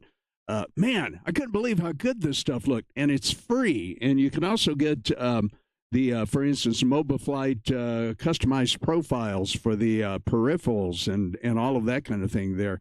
What do you think, Mark? I'm excited about Flight Sim TO, to be honest with you, and this is something I wanted to bring up to the community that if you don't know about it, you got to check it out because EJ's right. There's so much good stuff on there, and it's mostly free, and that's the really cool thing about it. Mark, how about you? My place probably to fly would be China, Asia. Yes. The whole Asian Yes. network. Neat. Yes. Asia is my go-to. Lots of different avenues for approaching to a lot of countries over there. Ortho for the most part over there is good, and there's a lot of freeware for Asia. Believe it or not, that's really almost payware worthy. So I think Asia will probably be my spot to go. Okay, that's great. And so I have not done that one yet.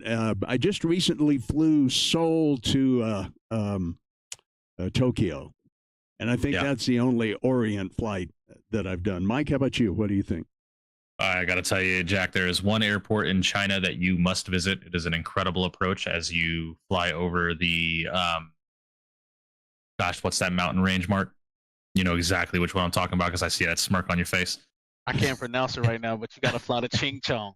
Chongqing Airport as a freeware. But there's also another airport that we flew into that night called Lhasa. Airport elevation is over 10,000 feet above sea level. That is incredible, and it flies over the Himalayas, if I'm not mistaken. I believe that is something like that. I think it's the Himalayan mountain range that you actually fly over to get to that airport, and you have to navigate through mountain ranges to land within Lhasa. It's an absolutely incredible approach. And you think about it, you're cruising at 33,000 feet, and the aircraft is, or the airport's sitting at 11,500 feet ASL. You know, you really only have about 15,000 feet to work with before you're getting ready to land, right? So, but if you're talking about freeware sceneries, Jack, in my personal opinion, the best freeware sceneries that you can find on flightsim.to that are payware quality that I would happily pay money for are Japan sceneries. You have got to look at the sceneries in Japan because Japan has incredible, like there's a freeware Hiroshima, which is an absolutely insane airport. Osaka, Fukuoka, Miyazaki. There are so many cool freeware airports on flightsim.to that's done by one guy. It's the same guy that does them all that are, like I said, they are payware quality. They're like 100% payware quality. Like I would have expected Any Builds or Fly Tampa or Orbix to do these sceneries because they are that high quality. So I would definitely urge you to do some Japan flying. The winds out there are ridiculous. I will tell you that. The winds are insane. You're flying eastbound, sweet. You got 150, 160 plus knot tailwind. But you're flying westbound towards Korea and the east coast of China, like towards Shanghai and stuff like that, man, you're gonna be struggling for speed because the winds are incredible out there. So I'd highly recommend. Japan is probably my favorite spot to go to when it comes to branching out. There are a lot of places that I want to visit. Like I want to go up to. Let me open up my map here. I was just talking about this on stream the other day. Like I want to go up to Mongolia. I want to go up to Nepal. You know, I want to visit, places in Kazakhstan and so on and so forth. And also another really cool one, Jack, in the European sector. If I believe EJ was talking about the European sector, Vienna, Austria, gorgeous approach, and is an awesome airport. It's a bit of an expensive payware airport. I don't see any freewares available for it, but Vienna, Austria, is probably one of the most gorgeous approaches I've flown in a while, and I did it in the 350. It was a lot of fun. Yeah, see, you're giving me all kinds of ideas here. Would love to look about. And interesting. Think about this. We talk about these places that we go to in the simulator, like we're almost really going there. And I have spent hours and hours and hours. I've always been geographically oriented, just looking around Google Earth, looking up, looking in cities, looking where I used to live, all this kind of stuff. And it almost makes me feel like I'm virtually really there. I can just see all this in my head, and it gets me excited. And I'm looking up some of these Japan airports over here on the other screen that you're talking about. And I'll be downloading these. I have an entire drive. I've got an entire drive just for that kind of thing. CST, how about you? What are some of your favorite places? What gets you excited there, man? I mean, the somewhat challenging approaches are always fun to do. Like a lot of us were already mentioning, like the Innsbrucks and Circle the Lands and Santo Dumont, which I just did the other day. Those are all cool little airports to fly into. But as far as area flying, I do most of my flying in the North America region. I do like to fly in Europe as well because a lot of times I like to do flights to Italy because that's what I'm from. That's where I grew up. So I always like to bring that back in. But I like everywhere, to be honest. I like to do pretty much all over the place, and for the most part, it's all airlines type stuff, right? So a lot of the big international airports or whatnot. That's usually what I do. But I gotta tell you, I had a lot of fun doing Papua New Guinea at one point. And I have like all the Papua New Guinea airports, or if you want to even call them airports, just dirt strips from Orbex. I think they got like 3 packs of Papua New Guinea stuff, man, and it's absolutely fantastic. I did a whole tour like type deal one time on stream, and I was hoping to get a lot more people to fly along because that thing is absolutely fantastic, dude. And my plan is to do it in the near future, but in 2024. So if those scenery actually work in 2024, it's going to be something phenomenal. Oh yeah, those GA flyings, being able to get out of the airplane just and walk get in around the Kodiak, like get in the Kodiak and fly from one strip to another. Papua New Guinea, kind of like I did that one time when I had the whole tour of literally the whole Papua New Guinea. I was streaming for like 2 hours, flying all around the damn island, and I had a blast, man. So I think as far as the GA type deal in 2024, that's one of the things that I'm looking forward to do is that aside from, obviously like the normal airline flying that we all love to do, but I do sprinkle a little bit of GA here and there. Bush flying more than GA, actually. Not really GA, but bush flying. Yeah, I've watched some of your streams with that, man. They are fun. They are fun and just such a real joy to watch. I've loved it when you do that. I'd love to see you do some more. Yeah, Mike, I looked up, for instance, Nagasaki Airport Enhanced, and it's for both 20 and 24, and it's free. I'm going to have the flight sim computer downloaded here next time one of y'all talk for a minute. Pretty cool stuff. I'll also tell you too, Jack, there are 2 other areas of the world that come to mind that I've flown through that have pretty good freeware sceneries available for it that actually have some pretty believe it or not, the Philippines has some incredibly challenging airports to fly into. Yeah. You don't think about it because the Philippines is really just a small sector of islands in the middle of in the South China Sea, right? But they got some pretty challenging approaches. There's one airport particularly that I flew into off stream one day as I was just doing some flying, right? It was called Puerto Princesa is the airport, or the little island that it flies into.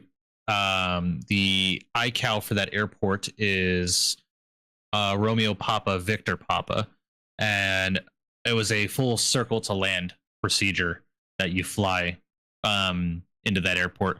So you basically descend and you fly over the airport at about 2,000 feet, and then you bank right and do a full circle to land over that bay area, if you would, to land on runway. What runway is this? Runway 9. If you're landing runway 9. Now, if you're coming in from the opposite direction to runway 27, it's just an ILS approach. But if the winds are favoring the 9, it's a visual sector procedure turn to get to the final. It's a lot of fun. I did that in Phoenix. And then the other area that I've done a lot of flying in, on stream and off stream, and I don't know if you've ever been down there, Jack, but definitely got to do some flying in Australia. I have not. Yeah, I have not done that. Absolutely. Yeah, there's some great stuff there for sure. Oh man. Well, you've given me all kinds of things to do tonight. By the way, in the chat, Brand of Sim Pilot says RJOO, RJFF, EKVG. I'm going to look all these up. SKPS, LOWI, I believe, and I like TNCM. I got to tell you, in EJ, that one is definitely awesome. TNCM. Yeah. I'll say that one has become kind of overrated now because it's just too popular. But That's cool. I see one in Mike's chat that I want to highlight. PD. Oh, That yeah. one is In Dominica. Melville Hall. Yeah, that Melville Hall is the old name of it. I forget what the new name of that airport is, but it is Managata or something like that. Hold yeah. on. It is so hard. Marigot, Douglas Charles Airport. Yeah, so go look at a video of it on YouTube of a real life. They have a real landing of it in a E-175, and because American flies an E-175 down there from Miami. I don't know how they navigate onto that runway, but it is very hard. Definitely worth a challenging try. You know, SimCFI puts in there River Visual KDCA is always fun. I got to admit it is that one is a blast as well. But you know, yeah, I've spent you know what, Jack? Speaking of visual approaches, I just did this on stream a couple of weeks ago. Portland, Maine, the harbor visual into Portland, Maine is an incredible approach. I did that in the CRJ. It was when I was flying the United CRJ a couple of weeks back for that Friday night ops. We decided to do a third flight that day, and we flew up from Newark to Portland, Maine, and we shot the harbor visual, and it is an incredibly beautiful approach. All right. And fly it in the CRJ, man. I mean, and that was probably I got a -0 foot per minute on that landing. It was my smoothest landing I've ever done to this day. And it was a good landing too, man. And it's like, I couldn't believe it. I was like, does that say 0? Right? It was a fun day of flying. So definitely have to check out Portland, Maine. There's a beautiful payward scenery that is not expensive at all for that airport. And a lot of planes fly. American flies the 320 family into it. You know, United flies the CRJs. You know, there's a lot of good flight options out of Portland, Maine, and I highly recommend you check that out because that harbor visual, my personal opinion, I like flying that more than I like flying the river visual in DCA. I may have to try that one maybe in a upcoming stream here pretty soon. Mike, I saw you do an approach that I thought was just amazing. I think maybe I saw CST do it one time as well. But the approach into it's on the tip of my tongue. It was in the James Bond movie Moonraker, where they were up on Sugarloaf Mountain above Rio de Janeiro. And Santos Dumont. Santos Dumont. Thank you. Yeah, I saw you do that one, man, and I'm like, oh, this is too freaking cool. Yeah, the Santos Dumont approach is absolutely, in my personal opinion, the more challenging approach that I've flown some pretty I've done the circle to land into Innsbruck. I've done the harbor visual, the river visual. I've done the landing into Princess Juliana down in the Virgin Islands. But Santos Dumont, that procedure turn onto a 4,500 foot runway is the fact that commercial aviation flies there is just incredible in and of itself. But the runway is 4,500 feet. Mm-hmm. You know, like taking off out of there, I had to do I think I did a flaps 15 or a flaps 25 departure out of that airport. You know, where you have to have in the 737 unit flaps 25 at like 120 knots. You're taking off with full toga, like full power. So I mean. You basically you come around, you turn, you pass the statue, you know, and you're turning over the downtown and you're turning over the water, and then as soon as you bank out, man, the runway, you're minimums, you know. So and you have to get it down on the numbers. If you are not on the numbers, it's go around no matter what. Sure. So obviously, Gol flies the 737 in there. Latam flies the 319 there. So it's a cool airport. I definitely recommend giving that a shot. It's a lot of fun. Yeah. Activision Flight says, who's the guy in green? Activision, that is Mr. EJ Davis with the VATSIM Caribbean division. One of the partners of the channels. You see the VATSIM Caribbean division logo down on the bottom right-hand side every once in a while. Actually, one of my first partners ever. And it sucks that I can't do more with the VATSIM Caribbean division because of my work schedule. I wish I could fly across the land tomorrow. I was really looking forward to trying it, but I work tomorrow night, so I got to sleep during the event time. So, but yes, that is one of the reps from the VATSIM Caribbean. What is your technical title again? Because you're not the vice president anymore. You're the director of... So I'm the assistant vice president of the Americas and then division director of the Caribbean, but I'm more known for my division director role. So he said you look like Edson from Parallel 42. I don't know who that is. I'm going to have to go look that up. I was like, okay. Mo Charlie, hope you're doing well. Appreciate you stopping in. Welcome. Mo Charlie also says the Commonwealth of Dominica. Yes, so for the TDPD, yes. Yeah. Wally says Paro Bhutan. I think that's an overrated approach as well. So many people want me to do that, and I'm like, dude, there are so many streamers that have done that. It's just, I get it's a challenging approach, but believe it or not, Jack, there are some pretty challenging approaches up into Japan as well. Oh, I will say there are some beautiful visual approaches you can fly into. You know, but that's the beauty of flight sim, man. You know, in my personal opinion, is being able to visit these places that I'd probably never be able to visit in my entire lifetime. Exactly. Right? Yeah. You know, and if you wanna get down and dirty into the OG, like old school, challenging approaches, Jack, you got to do the checkerboard visual into Kai Tak, the old Hong Kong airport. Okay. I'm not familiar with that one, but it's a freeware add-on scenery within the sim. Okay. So you have VHHH, which is the new Hong Kong International Airport that is being used to this day. And then you have VHHX is the ICAO for that airport. And it's called the checkerboard visual. Dude, look up some YouTube videos. You see some heavy jets doing it. It's insane. Yeah, that's Victor Hotel X-ray. Correct. Okay, I just wrote that down. What's up, CFI? Hello. Ladies and gentlemen, the real world CRJ pilot himself is in the chat. That's what they tell me. Yeah, so were you flying today or are you flying yesterday? Yesterday. Yeah, I did 4 yesterday. Nice. CFI, tell us, real world or otherwise, what are some of your favorite airports and scenery to take a look at? I don't get to go to too many cool places, but LaGuardia and DC are the cool ones on those approaches we do. Those ones are tricky. Oh, the stadium visual in the LaGuardia. I forgot about that. Yeah, I forget what that was called. Yeah, stadium. Yeah, that one's pretty fun. I've done that one once, and my company is captain only for DCA, the visual at least, so I haven't done that one. But just being on that one at nighttime is like, I don't know how this is legal, but it's pretty cool. Hey, CFI, I know DCA, of course, is always one of your favorites. In the news this week, too, in the real world, they're thinking about totally banning the helicopter traffic around DCA. As you are a real world pilot and have seen some of that, what do you think about that? Yeah, until that accident happened, I never knew they even had helicopters there.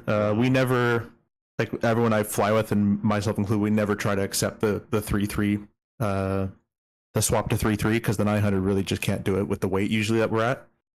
But for other reasons, we're already set up for runway one. Like, why make it more difficult? So, but yeah, I never knew they even had the helicopters there. So hopefully they can somewhat mitigate. If they're going to let the helicopters through, then no swapping to 3-3, and if there's someone swapping to 3-3, then no helicopters or something like that. Yeah. Well, surprisingly, CFI, the NTSB has actually already made preliminary recommendations for the FAA to make changes.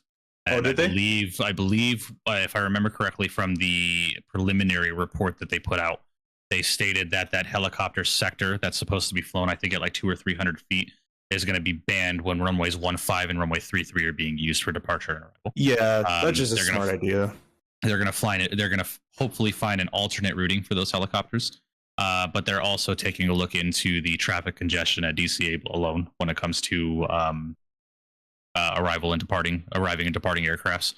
But they've already made their initial recommendation to, I believe it's called the helicopter sector 4 or something like that is what it's supposed to be or whatever, over the Potomac River. But when runways 15 and 33 are in use, they want that sector completely closed down.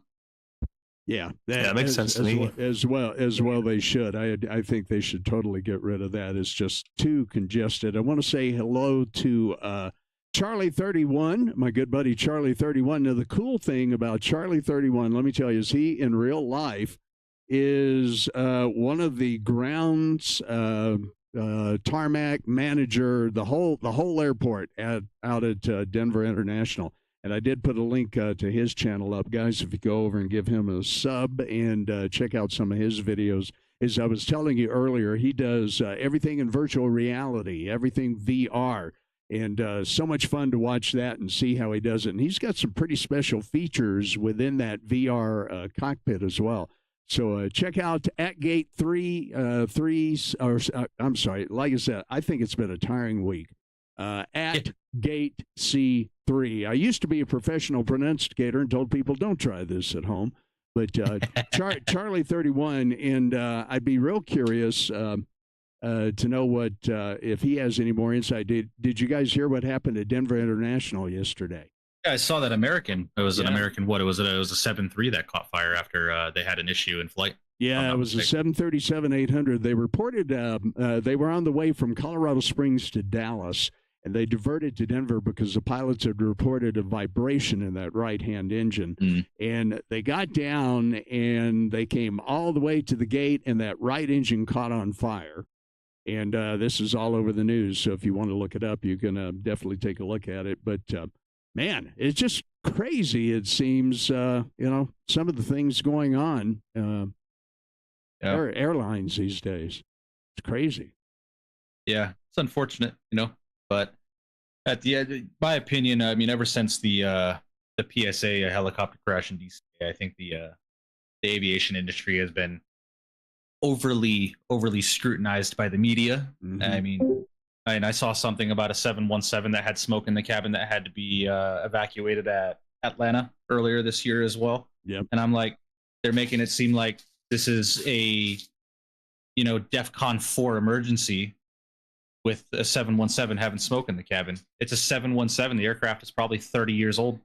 It's going to happen. It's a man-made machine. But I think it's just being overly scrutinized by the media, and that's why people are so concerned with travel and, obviously with the 7.3 engine catching fire. I mean, what can you do, man? It happened. I don't think it's overly scrutinized. I think what is happening is that up until last year, for example, if in Denver a plane's engine caught fire, it was only a local news. It happened in Denver. Yeah. And people in Denver was privy to that, to that news, and that's it. What's happening today, because of our recent incident, most notably the one in Washington, is now it's every little incident that happens, whether it's GA or airliner, it's a national news, right? Am I using the wrong word? I think scrutinize is the wrong word. Yeah, I don't think it's scrutinized. I just think that it's being overly. Instead of being a local news nowadays, if something happens over here, for example, in OKC, Will Rogers, it's not just broadcast on the local networks. It's broadcast everywhere now, all over the U.S. and even overseas, right? So up until last year, you didn't see that. We had numerous aviation incidents that happen every single freaking day, whether it's a little GA or an ultralight, whatever. It just happens, right? You just never heard about it because it was not in your immediate area. Yeah, but now, every time a fly falls out of the sky, it's got to be national news. That's really what's happening. So, EJ, what do you think? Yeah, go ahead, EJ. You got that. Because I know what you mean. Like it is just being over broadcast now, and that's why people are so freaked out about 737s. And I hate hearing that in airports because they don't even really understand what happened. It's just one thing happened with the 737, and then now everybody thinks the 737s are the worst thing ever. But in reality, despite all of what the news broadcasts, still probably the safest plane that's out there. But I think it's the combination of that effect with just really bad things happening all at one time. You had Reagan and that plane in Philly, like I think that was the next day or something. Yeah. And then the Delta plane flipping out. That's just too much happening at one time. Had these things been spaced out, maybe they have time to disappear and come back. But now 3 major events. Oh yeah, the news is gonna take that and gang up on a string of bad accidents. Yeah. I think I'm using wrong grammar here. I think scrutinize is the wrong word. How am I trying to say this? Mark said something. I think it's just being. I think it's just national news, but then also the fact that we're coming off the downslope of COVID, where a lot of pilots weren't flying, planes sit up. While this was kind of predicted to a certain degree that something catastrophic could or maybe would happen, and I think we're just living that prediction in reality right now, and with media outlets just looking for articles, looking for stories. These unfortunate events all just happen at the same time, just spark national interest. Well, and it's sensationalism. There's an awful lot of that in there. I do think that there are probably more things happening right now, but there's also a lot of that sensationalism element thrown in there because I've been a member of the media for a lot of years, and I can tell you that definitely falls into play. I've noticed Lotto just dropped in. Fly with Lotto. Mr. Welcome. Lotto. How you What's up, doing? Ladies and guys? I gentlemen, wanted to legend come in Fly and with say Lotto hello. I himself. saw you guys on here, but I was working with some stuff. I was really, I know you guys were talking a little bit about 2024. Really was happy about like trying to get in on that a little bit because I've been actually jumping and doing some recordings on 2024. And it looks like right now when I came in, and my apologies, I had my YouTube down when I was watching you guys, but you were talking about real life events, right? And you know, the only thing I could tell you, I had a one-on-one with my division lead at my job, right? And he goes, "Hey, we finish everything," and he goes, "Now tell me," because he knows I love airplanes. I'm all about airplanes, right? With my social media and of course flight sim. And he goes, "What's going on with all these planes crashing?" And it's like people that just don't have any clue what's going on. They only, you know, see something on the news, and it's like, have you seen that train tickets have gone up, like in the U.S., like Wow. a massive percentage, right?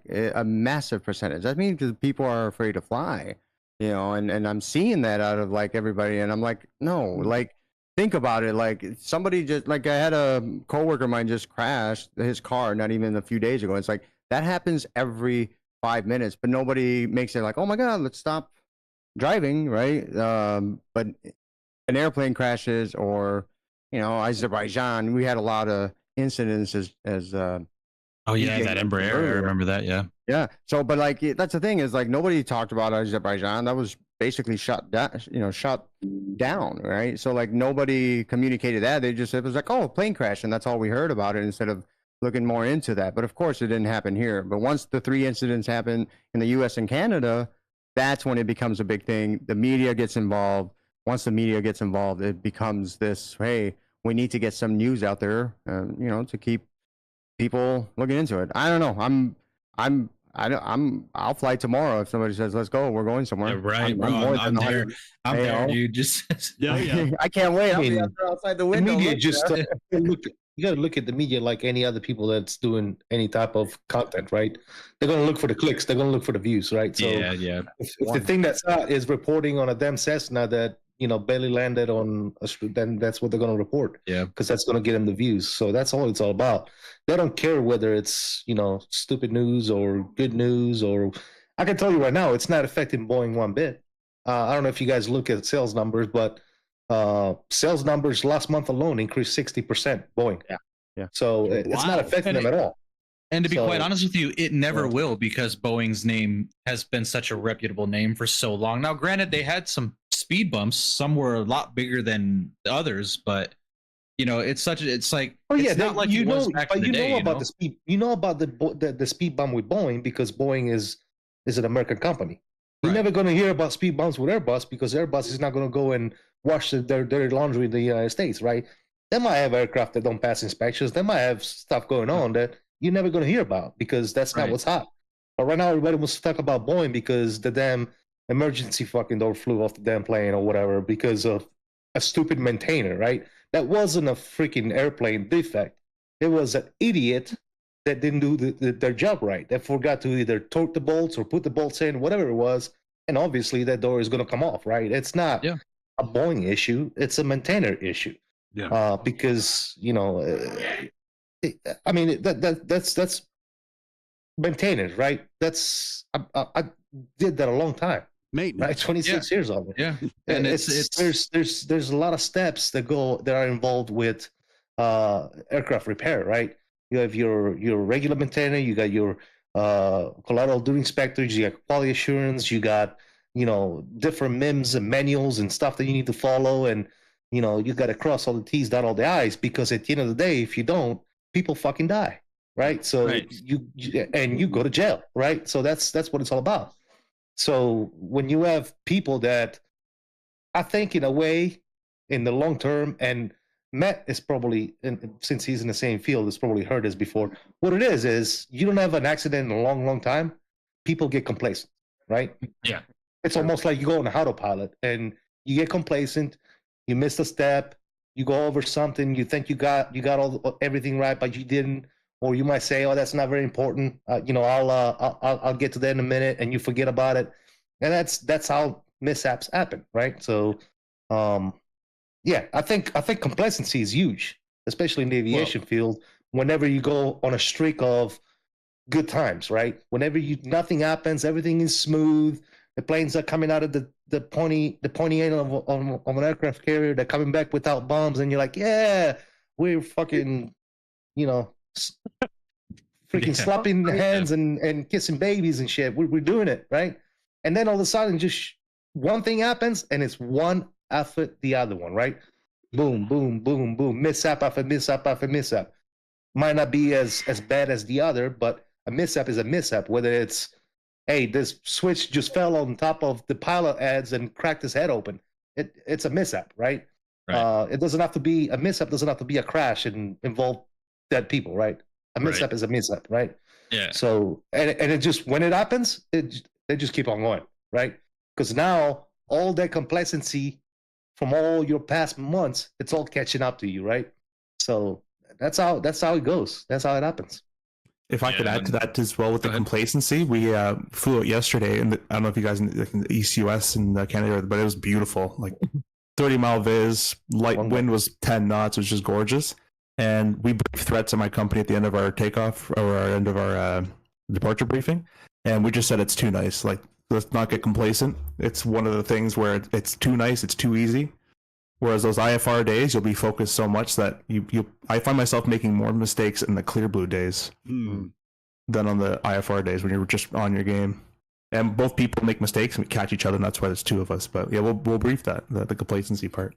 Yeah. You get to the part too, as even as a pilot or as a maintainer, where you rely too much on equipment, right? You might rely too much on your autopilot because you have never seen it failed, so you swear by it, and next thing you know, your autopilot might act a fool, and you trust it so much that you don't pay attention. I mean, it could be a variety of things, right?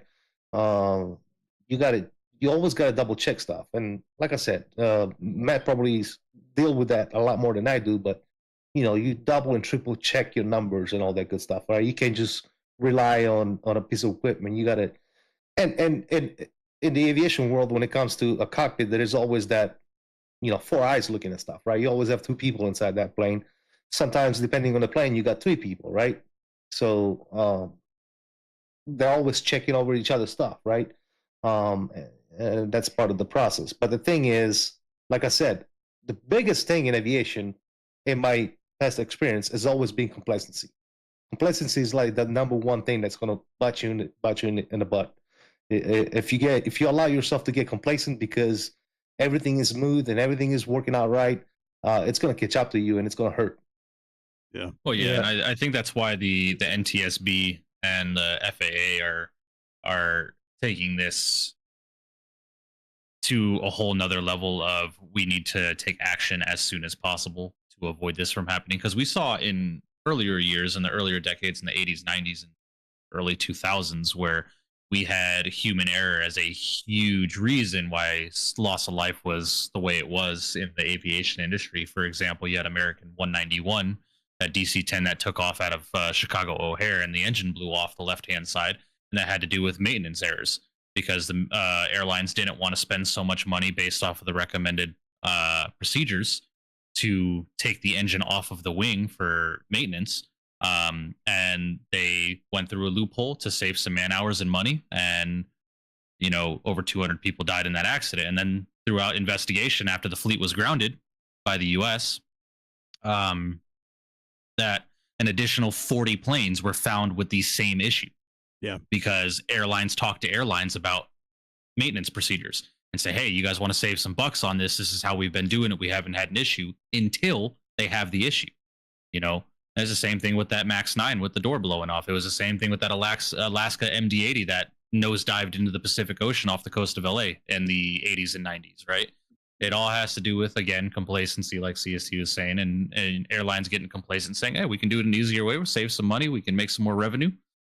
Oh, to that until point, it's almost always human error, right? A catastrophic malfunction of the aircraft is the rarest thing you can ever see. It happens. I'm not going to say it doesn't happen. When I say catastrophic, I mean something that goes wrong with the aircraft that makes that aircraft go into the ground and kill everybody on board, right? Catastrophic, right? That is the rarest thing you will ever see. 9 times out of 10, it's always human error. It's always either the crew, the maintainers, something that went on with the aircraft, a repair that they didn't do right, that causes the issue 9 times out of 10. And then you have that one-off, oh hey, Starship just launched and it blew up in the air. Okay, well that's a catastrophic failure. When have you seen, when was the last time you actually seen a catastrophic failure of an aircraft? I bet we cannot, not one of us can think of one, because it rarely happens. Last the one with U.S. Air, right? Birds basically hitting it, right? There was lives that were, but even if you look at Jeju Air, kind of the same thing that happened where on final, we don't have the reports just yet, right? But on final, birds strike again.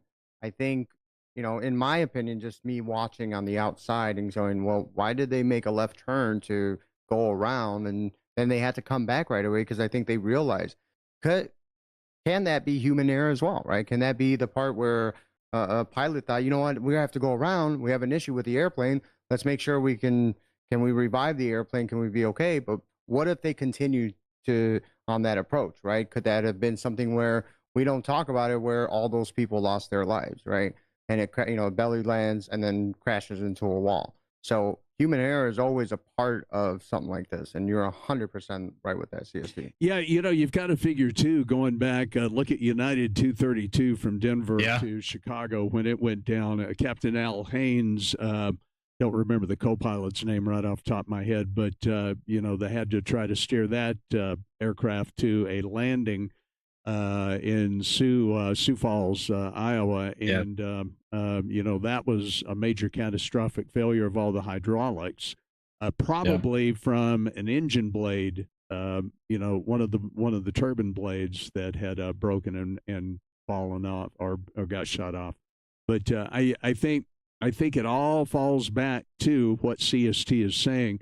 And it's maintenance. It's human error. It's not being able to scrutinize a lot of this. And you mentioned that being a catastrophic failure, but again, what caused that failure? Exactly. Right? Because those fan blades get removed, inspected, and NDI'd on a time interval, right? Yep. So whenever you do that inspection, you're supposed to identify stress fractures, prone areas, and all the good stuff. And if you see that, then you replace the blades, right? But if they pass the inspection or somebody misses it goes back into the plane, and then next thing you know, it's shooting off the damn freaking cowlings, it's punching holes through the fuselage, and it's cutting through hydraulic lines, and it's a catastrophic failure. Well, is it? It's all caused by human factors, right? Yeah. Pretty much. Like I said, when was the last time we seen a plane just basically blow up in the air? It doesn't happen. Yeah. Right? It hasn't happened at least in a long time. Well, if it does, could it happen? Why?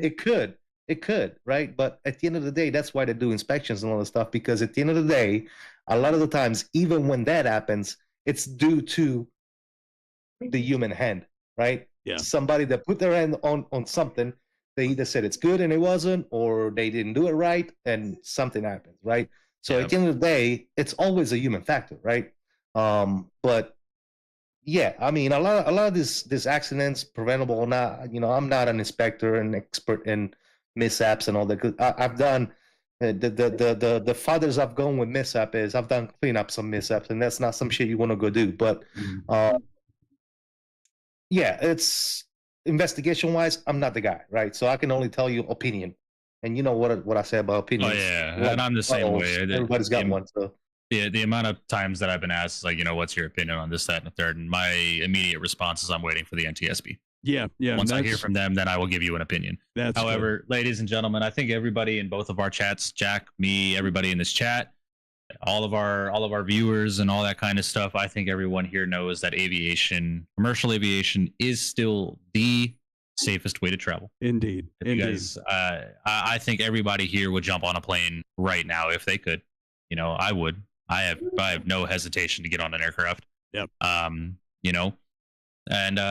Just keep in mind, when you sign the dotted line, you purchase that ticket, read the disclosures that the airline sends to you when you buy that ticket, because this is all this stuff. This is stuff that is mentioned, because you're getting into a man-made machine that's getting propelled to 35,000 feet. So hey, don't read it, because if you read it, you're not going to want to fly. Well, I've got two flights. I've got 2 flights booked right now, and I'm looking forward to them. Last question of the night, guys. We're just a little past the 2-hour point, and we can maybe touch on this and then give everybody a close out there.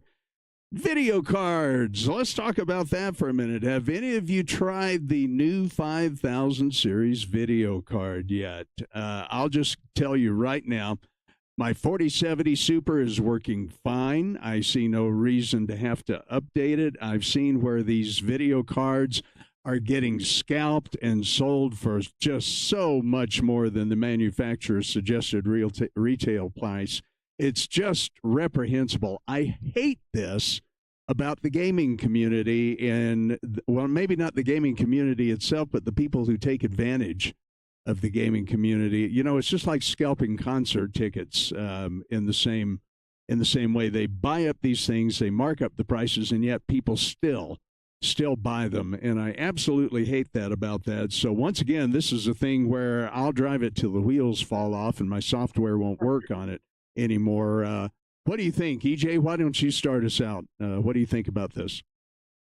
Well, it might be best for somebody to start it out who's already tried it. I myself have a 4090. I just bought it this year, and my computer, up until that came out, has the state-of-the-art everything. So I am in no way, shape, or form even thinking about what the 50 series will do performance-wise. I'm very happy with where I am, and as long as I continue to have good performance out of it, just like with FS 2020. I think I'll be one of the late adopters to the 50 crew, just as I am with 2024. But you guys who have tried it already, I'd love to hear how that's gone for you. I haven't even watched a video to see what things it does for MSFS. I haven't either. Mark, what about you? Nope. For me, I keep the even number cards myself personally. I go every other graphics card. So since I started gaming and graphics card came out, I started with the 2080 Ti, which I think is still the best hands down out there. The one of the best graphic cards out there. But no interest in getting the 50,000 series. Okay. Let's see, Lotto. How about you? What do you think?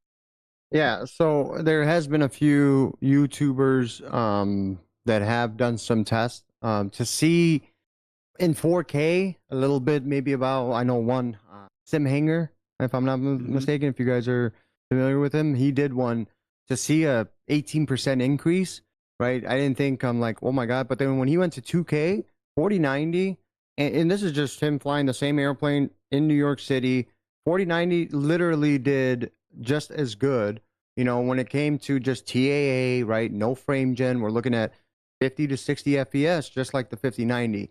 The 5090 or even the 50 series, right, are, you know, the DLSS 4 is what something that you know, a lot of people wanted to take advantage of, and that's where some games are actually able to run, you know, that DLSS 4, running at times 4. Now, a game that was running normally 150 FPS now is running 500 or 400 FPS. And in Flight Sim, we don't need that, right? So, but the artifacts that it would give you in the sim, because they've tried times 3 and times 4, and just massive artifacts, just like a frame gen mod does to the 20 or the 30 series cards, right?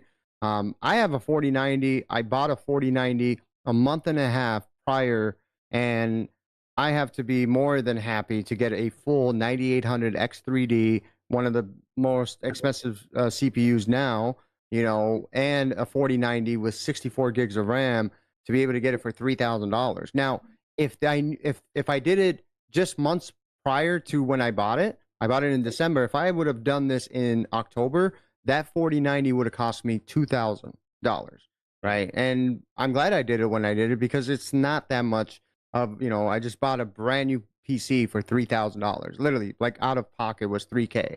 You know, so it's a you know, there were some issues with Micro Center, and they gave me a little bit more of a discount, which was very helpful. If we look at the PC alone without any other protection, I know CST is going to be mad at me because I always get the protection. He's like, don't get it, right? But you know, I would have walked out of that place with $2,700. So think about it: to get a 4090, 9800 X3D, you're not going to find that now with a 5090. And just go search 50 series. Just go Google it. Everything's like, is it a scam? Is it this, right? Because they are finding that it's not as good. Maybe they, you know, it's a good thing that we bought our 4090s or 4070s in your case, right? And are able to sim, because there's things like lossless scaling that can help us, right? I ran lossless scaling with frame gen mod on. I was in New York, full traffic, and I'm like, what in the world? I'm getting 130 FPS, 140, and the artifacting wasn't that bad, right? It wasn't even that bad times 2. So it was just, we have so many things that the community comes out with that can help out. So even if you don't have, but I feel like if you have like a very cheap card and you want to upgrade, why not? Why not go with the next best thing if you have the money? But you're right. You can't find them, or somebody's going to sell it for $2,200 when it should not be that, especially when the, their competitors coming out with, I think it's a 9,700. Don't know much about that other company. And they're selling it for $5. Yeah, I'm sorry? AMD, yeah. What is it, the 9,700? I believe, yes, Yeah, I think so. So like it's the equivalent of your 5070 Ti or 5070, and they're selling it for way cheaper. And even their biggest one, they're going to probably sell it for way cheaper. And a lot of the times, like, yeah, okay, for 20% more FPS or 10% more FPS is $2,000 worth on a GPU. I don't think so, and I see that now, because I do not see any difference, and I mean this.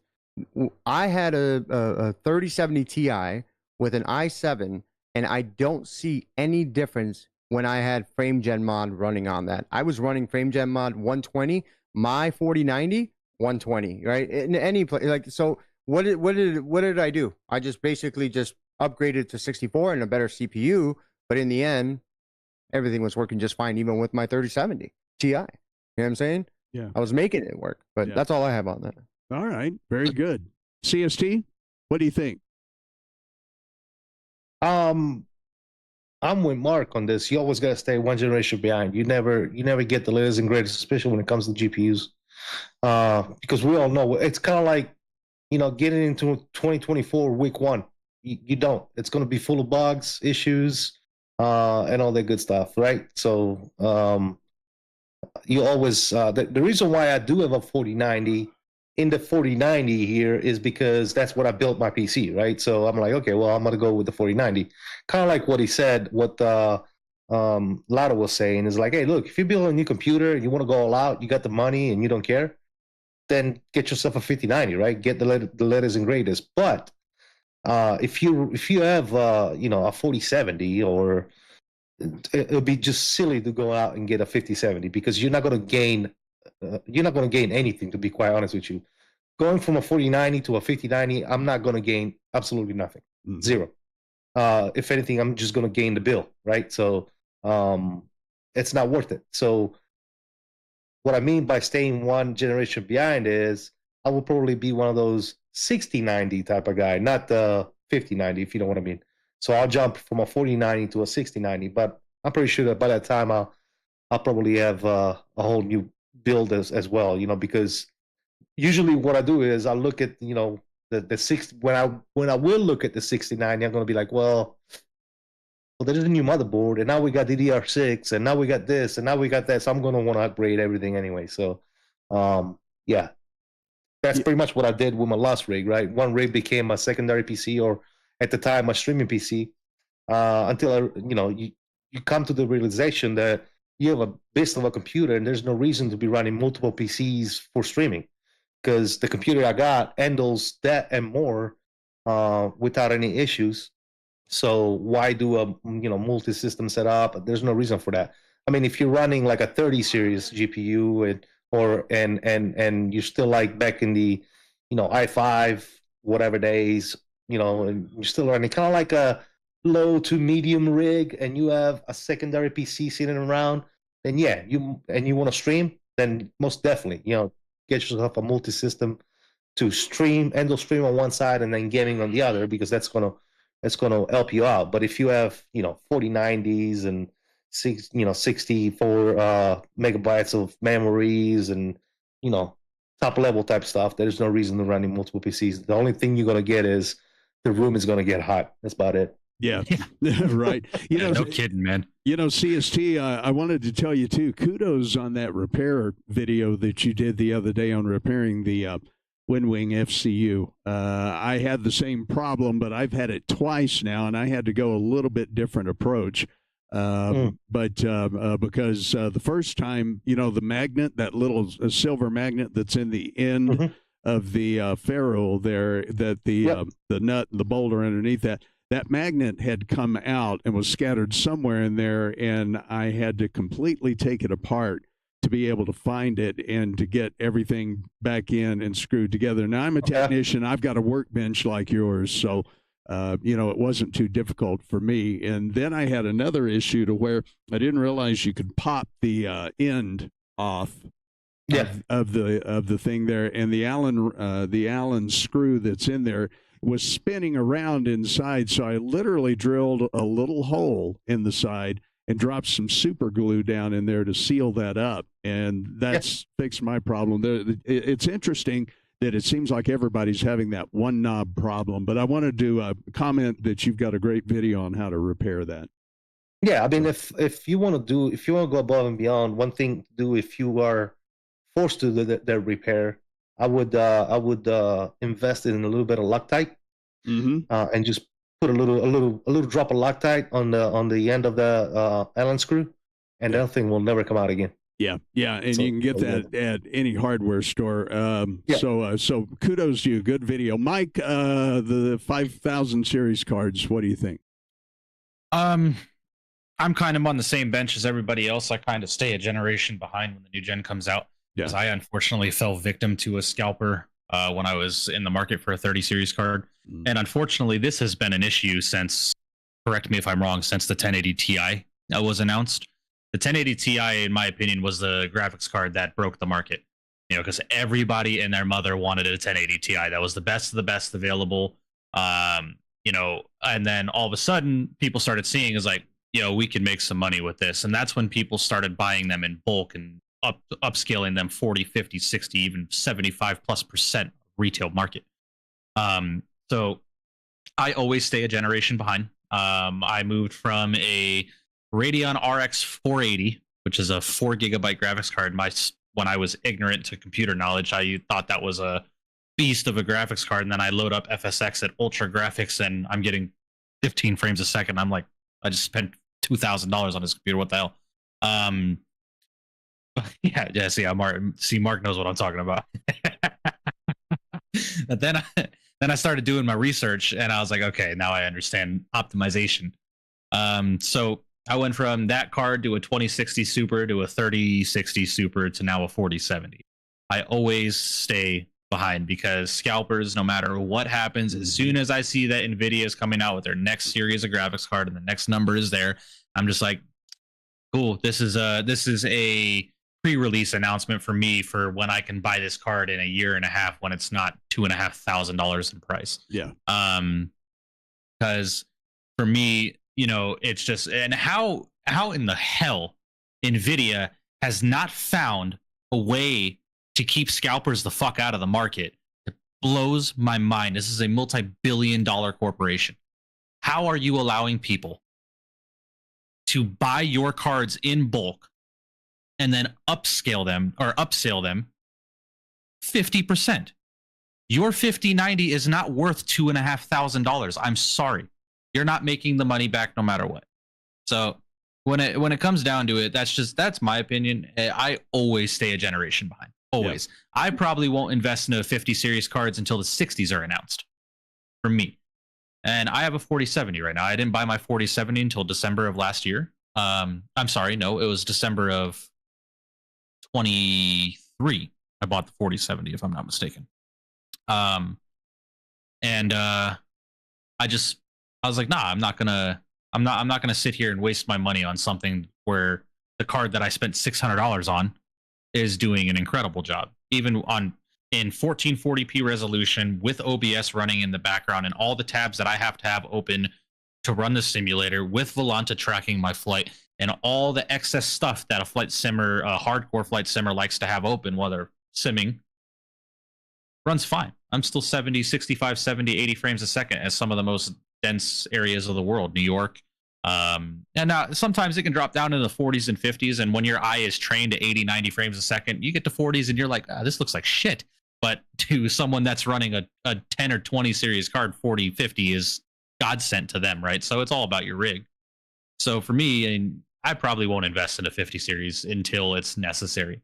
A 4070 is running beautifully. I've got frame generation natively with this card. I've got 12 gigs of VRAM. And until the software that we're running requires more of my system, I probably will not upgrade until it's necessary. The next upgrade I'm doing on my computer is a case. I am replacing the case that I have now. I had to completely take the top of my computer case off today because my computer kept shutting down because it was getting too hot. And then I'm like, what the hell? I just had this in for repairs for the same issue. I've always had heating issues with this computer. So I was, and the technician that was working with my computer when I brought it in recently said, your computer out of the 7 computers I had running in that room was hands down the hottest by like 15 degrees. So I took the top off of my computer to let my AI cooler get a little bit more area to exhaust it, right? And my temps dropped 20 degrees. So PC case is getting replaced in the near future. So I have to completely rebuild my computer in the near future. So, but other than that, I mean, I think the hype around the 50 series cards is unnecessary. And what it's going to do is those that are looking to upgrade, it's going to drop the prices of your 4090s. Go get a 4090. Yeah. 49. There's going to be no difference between a 4090 and a 5070, 5080. There's going to be zero difference. And see, that's what it's like I said earlier. I'm going to drive mine till the wheels fall off, and I have to get a new one, and that's exactly what I'll do. And at the end of the day, all you're paying for is the flex. Yep. That's all you're doing is you're paying. It's like, for example, it's like if you're buying a $75,000 BMW M3 when you could have bought a $40,000 338, right? You know, it's the same thing with a different engine in it. Yeah, will it go faster? Cool. Has it got a little bit better technology in it? Sure. But at the end of the day, I still got a BMW. You know what I'm saying? Yeah. So yeah. it's just, you're paying to have the name. It's like when people ask me, what are the specs of your computer? Oh, I got a 5090. Stop being dumb. Buy a Tesla. Yeah, for sure. Yeah. Hey, let me break it down for the new generation. It's like going from the iPhone 12 to the iPhone 14. What changed with the camera? Yeah. Not a goddamn thing, bro. I swear, bro. And that's the thing, though. You always got your little geeks, right? Jamie, Captain Biles in my Discord. You guys know him. Yeah. He's a computer geek. He's got to have it. He's gonna have it. He's gonna buy the 5090. That's just the way it is, right? And not only that, he only uses Founder Edition. So he's got the 4090 now. He had obviously the 3090 before, then the 4090. Now he's trying to get this 5090, but they're nowhere to be found. And if he does find them, they're way overpriced. So, but he's trying to get it. Yeah. But yeah, Tesla guys. Why would you want to buy a Nazi car anyway? Come on, dude. Oh, Lord have mercy. Now we've heard it. CFI, what do you think? It's that time of the podcast now, Jack. Yeah, I think so. I'm CFI. Are you still there? Buddy? Yeah, you hear me? Yeah, I got you now. What are you using, and what do you think about? And then we'll go around the horn and say goodnight. Yeah, I'll keep it short and sweet. I mean, I didn't remember the 5080 was coming out till my buddy showed me a picture of him buying one. So I haven't tried it. I'm using 4080, and I'm with Mark and CST. I'll do every evens, and I'll just sell my current computer and use that money to build my new one. Yeah. But I have heard that the 50 series the 90s having problems with the 12-volt connector again. That's catching fire on a lot of people. So maybe stay away from the new NVIDIA releases regardless for a bit. But yeah, I agree. Yeah. Same thing, probably does it faster and better, but it's whatever. To me, 2020 is perfect, and it runs fine. And I used to do FSX at 20 frames, 12 frames, and so if I can have 55, whatever, it's fine for me. Yeah, for sure. All right, guys. I'll tell you, both chats, guys, I'll tell you, when it comes to computer hardware, if you were just now learning about computer hardware and doing your research on different parts and software and hardware, so on and so forth, you are always going to want to do your research on the validity of the product, because don't get scalped when you're paying $1,200, $1,300, $1,400 for a 2060 when it's really a $200 card, right? And make sure you are well versed in being able to put that equipment into your computer, because if you do it wrong, without a warranty, and you mess something up, that is just money that is just gone dead. Just take your wallet and throw it into the garbage disposal. because that's what you're doing with it. Make sure you guys are doing your research on these products and making sure that you know the issues that people have had and what you're spending your money on. But like I said, 50, 70, 80, 90, so on and so forth. Hell, it could be a 50, 100 for all I give a damn. They're out, which means the prices of the 40, 70s, 80s, and 90s are going to start dropping pretty significantly, and you can get a really good graphics card for a relatively cheap price. I saw someone in my chat said, to anyone who has a 5090, I immediately know you aren't good with money. I'm gonna try to help somebody out. I'm gonna try to help somebody out. I got two 3060 in the closet, 1400 a piece. DM me. 1400 a piece. Yeah. Checks in the mail, CST. I emailed that to you yesterday. Yeah. CST, speaking of which, what you got coming up? What's going on in your world? And what's happening with CST Gaming? And we'll wrap her up for tonight. The usual, man. Nothing new, really. The flight streaming. I've been trying to get back into some other gaming, but you know, like the other day I was watching Blue Games race F1 cars, and I really got the hitch. But man, me too. I hang out with a bunch of losers, flight simmers, so nobody wants to race. So hey, bro, I've got EA Platinum. I can play all the F1 games. I've got my steering wheels over there, bro. How long have we been talking about racing? I have the F1 games installed on my computer.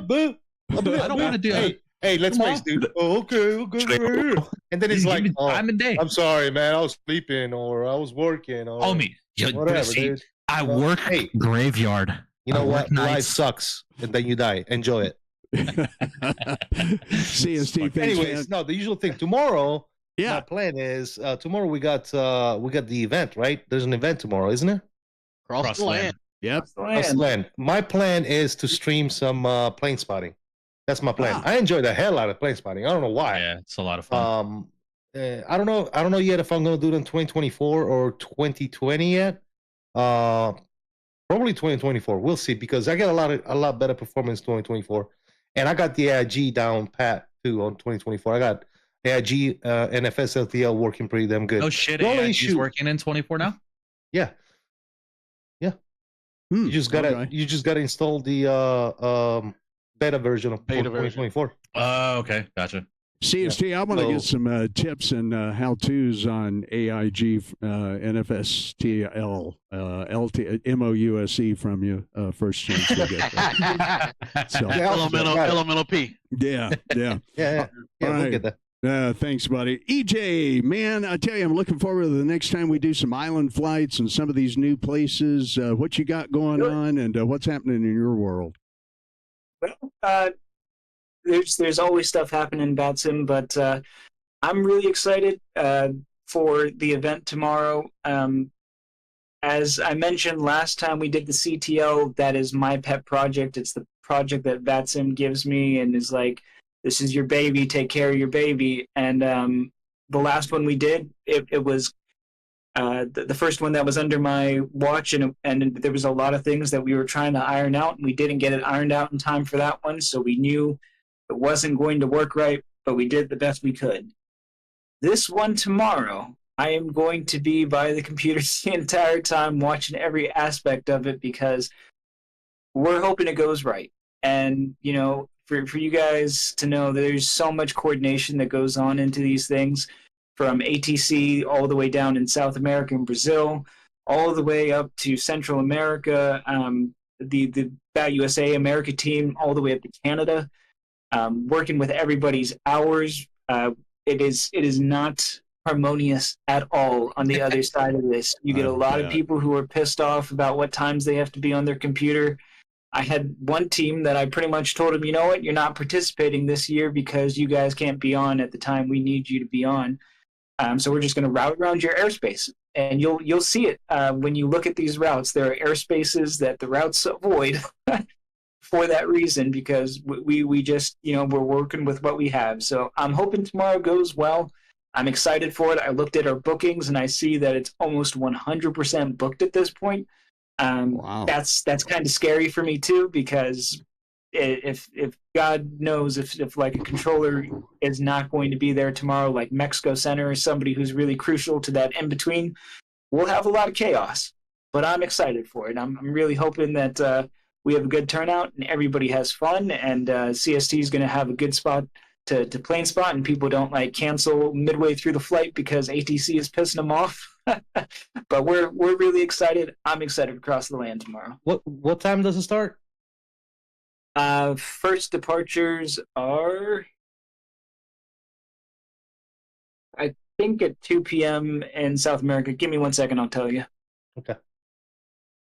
All right. We'll let you look that up there. Lotto, why don't you, while EJ's looking at that, and EJ, I'll come back to you here. But Lotto, what's going on in your world? What's happening with Fly with Lotto these days? Nothing, man. Still doing my little thing, right? I got a little bit of a surprise. I'm actually looking at it as we speak, with a gentleman making a livery for Fly with Lotto. So I had somebody that created the livery, and we were just working on that the past week to kind of just see if I can create some of my own airplanes instead of airlines, right? My Nice. own, at Fly with Lotto airline, whatever, if you want to call it like that. But that's about it. Just still grinding, trying to do the best I can when it comes to just trying to post. I've slowed down a little bit with the A350 coming out. I really was in the air, like, am I going to buy it? Am I not? And I did get it. I know a lot of requests that people were asking, so a lot of videos were already done with the A350. Now just kind of just keep doing the same thing. And I've got a couple things that I'm about to start changing in my thing, and I've been really trying to do some live streams and really see if I can jump on that. But to be honest with you, with the time, I just don't have it. I literally got home from work at 8:30 at night. You know what I'm saying? Like, a lot of the times when you have a long day, 12-hour, 13, 14-hour day at work, the last thing you want to do is just, do anything. You just want to go and relax. And my brain is mush most of the time when I come back from work. So I just want to relax. But that's about it. Just still doing my Instagram stuff, trying to grow my TikTok, trying to grow my YouTube, trying to grow all the platforms, right? And it's an up and down, right? It's the way it goes. When you get to a certain level, it just it stops, and it's like, how do I get back in this train? And that's what I'm looking through. But of course, I got to change my content, got to change what I'm doing, got to make more requests. Maybe people doing requests, maybe doing special liveries of people's, what they want. You know what I'm saying? So that's exactly what I'm focused on. Yeah. Well, thanks for being here tonight. Glad you popped in.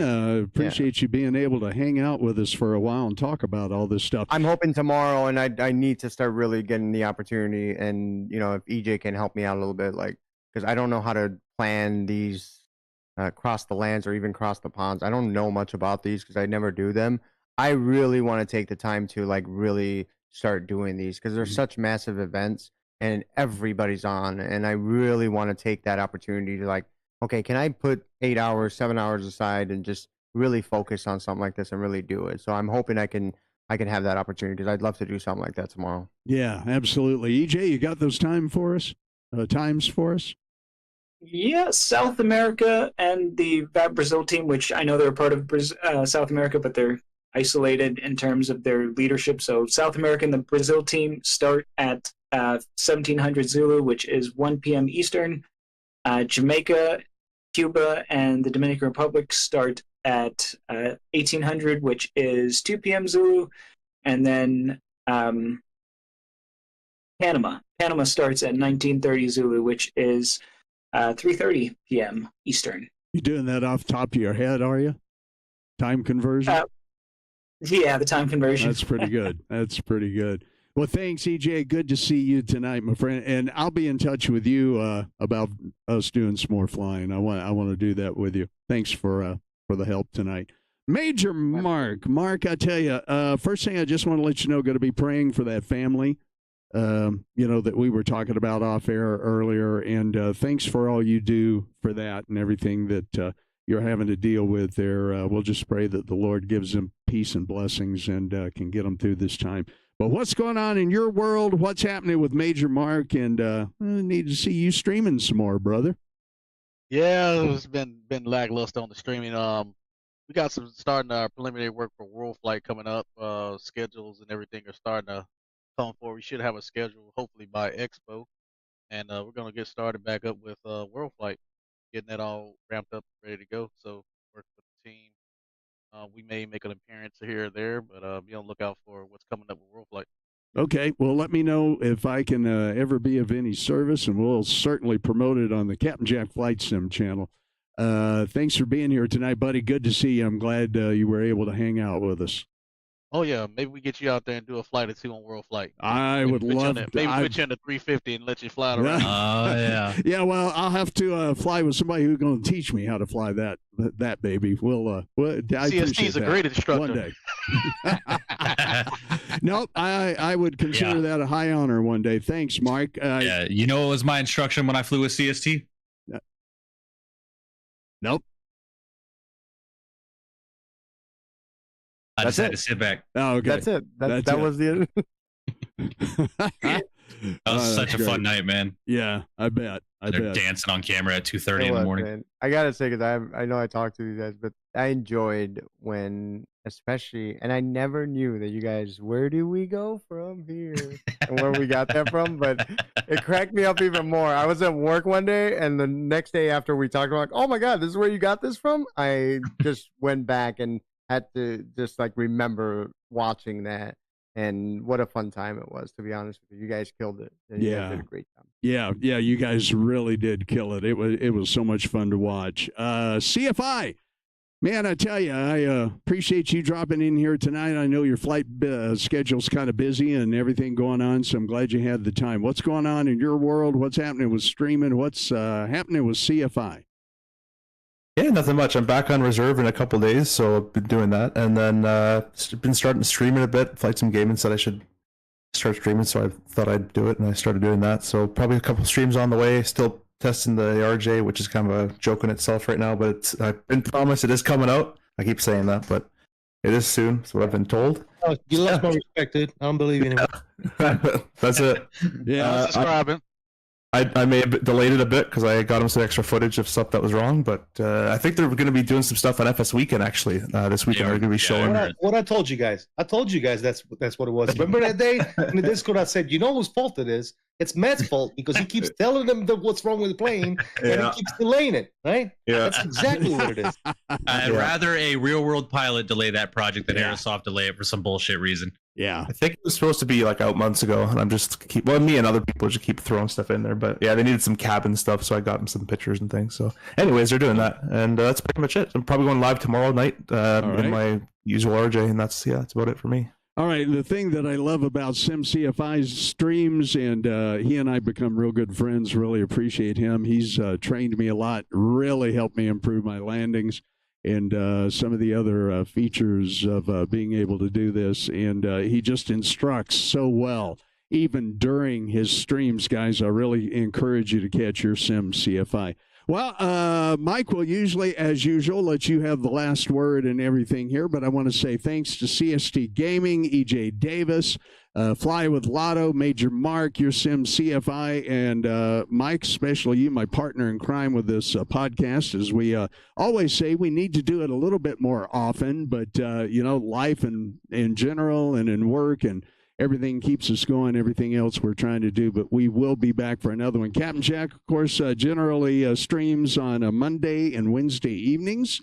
Might even try to squeeze one or two in here and there over the weekends, but like I said, I'm doing something a little bit different. I'm letting the former disc jockey in me come out a little bit. We're playing music during climb and cruise, and just really trying to rock the house, make it a good time in flight sim and rock and roll and radio show kind of thing. So we'll have some fun with that. We'll still do all the procedures and everything, but maybe introduce you guys to some older music, some newer music. We'll see how it goes, but that's kind of it for me. I'm going to be out of town for another week. After next week, the week of the 23rd, so won't even be in the sim at all during that time. But then we'll be back. But Mike, I tell you, I enjoy doing these things with you and the guys, and you guys are streamers premier, and just really do great work. And I was pondering the question earlier, and you and I will kind of wrap this up, but I was pondering the question earlier, are there getting to be too many flight streaming creators? Are there getting to be too many streamers. I was just wondering, but you know what, you guys and Al's, of course, Al's couldn't be here tonight. We'll hold a spot for him next time. But you guys are just the best. You know what you're doing. You're pro. Your presentation is amazing, and I owe a lot of how I feel about this hobby and this way of life, even to you guys. So hats off to you. And remember, Captain Jack loves your show. I'll see you in the next one. And Mike, why don't you take it away? Well, yeah, to answer that question, I don't think there can be enough flight sim streamers out there, because if you think back 15, 20 years ago, this was such a niche hobby that not a lot of people did. And it's just incredible to how much it's grown and has given some exposure to what the aviation industry is all about when you can do it right here at the comfort of your own home. Speaking of exposure, guys, Flight Sim Expo is just over 3 months away, guys. 3 months in Providence, Rhode Island. Myself and Mr. CST Gaming have become level 1 media partners with the Flight Sim Expo. So we are going to be there. We are going to be there. Hopefully, yeah. CST, are you you're going to be there now this year? Has that been confirmed yet? Yeah, you'll be there? All right, yeah. Okay. I know it was up in there last time I asked you about it, but we will be there. So make sure you guys get booked. I will let you guys forewarn you guys now. Hotels are ridiculous out in Providence. So make sure you save that allowance money, save that extra overtime money and stuff like that. Make sure you get out there. Myself and CST, along with Owls and the rest of the crew, will be out there as well. A lot of guys from World Flight and Wings for Hope team will be there as well. Hopefully going to have a booth so we can sit there and talk and answer some questions. Major Mark will be there. Hopefully, Lotto, I don't know if you're going to be there this year. Are you trying to get there this year? Yeah, I'll probably be there. Gotcha. Well, make sure you guys check it out. fsexpo.com. You can get your tickets there. You can register. Registration is open. We'll go from there. So make sure you guys head over and check that out. And nothing really much else to go from there. Over on my channel, you guys know how it is, man. We're going to be streaming when we can. No set schedule, unfortunately, due to my real world life and work schedule. Unfortunately, I kind of just have to do it when I can. But we do appreciate you guys tuning in. If you have not done so already on both mine and Jack's channel, make sure you guys do smash down the thumbs up button, as it is completely free to do so. It helps out the channel tremendously as it pushes our content through the YouTube algorithm out to the rest of the flight sim geeks and aviation world. Make sure you hit the subscribe button, leave a hit the notification bell so you can get notified when we're going live, and make sure you leave a comment down below letting us know what you thought about the podcast. It's definitely something that we want to try and do more often. Unfortunately, like Jack said, it's just, due to limits of life. And we will go from there, man. You guys know me. I've been enjoying the hell out of those jets lately, so we're definitely going to be doing some more regional flying this week, along with the CRJ. I want to bring the CRJ out of the hangar again. My guy CFI. Make sure you head over to Your Sim CFI's channel and give him a follow so you can learn the CRJ from a real-world CRJ pilot. Head over to Lotto's Instagram, give him a follow, and TikTok. Major Mark on YouTube, CST on YouTube, Mr. EJ Davis with the VATSIM Caribbean Division, the VATSIM Americas.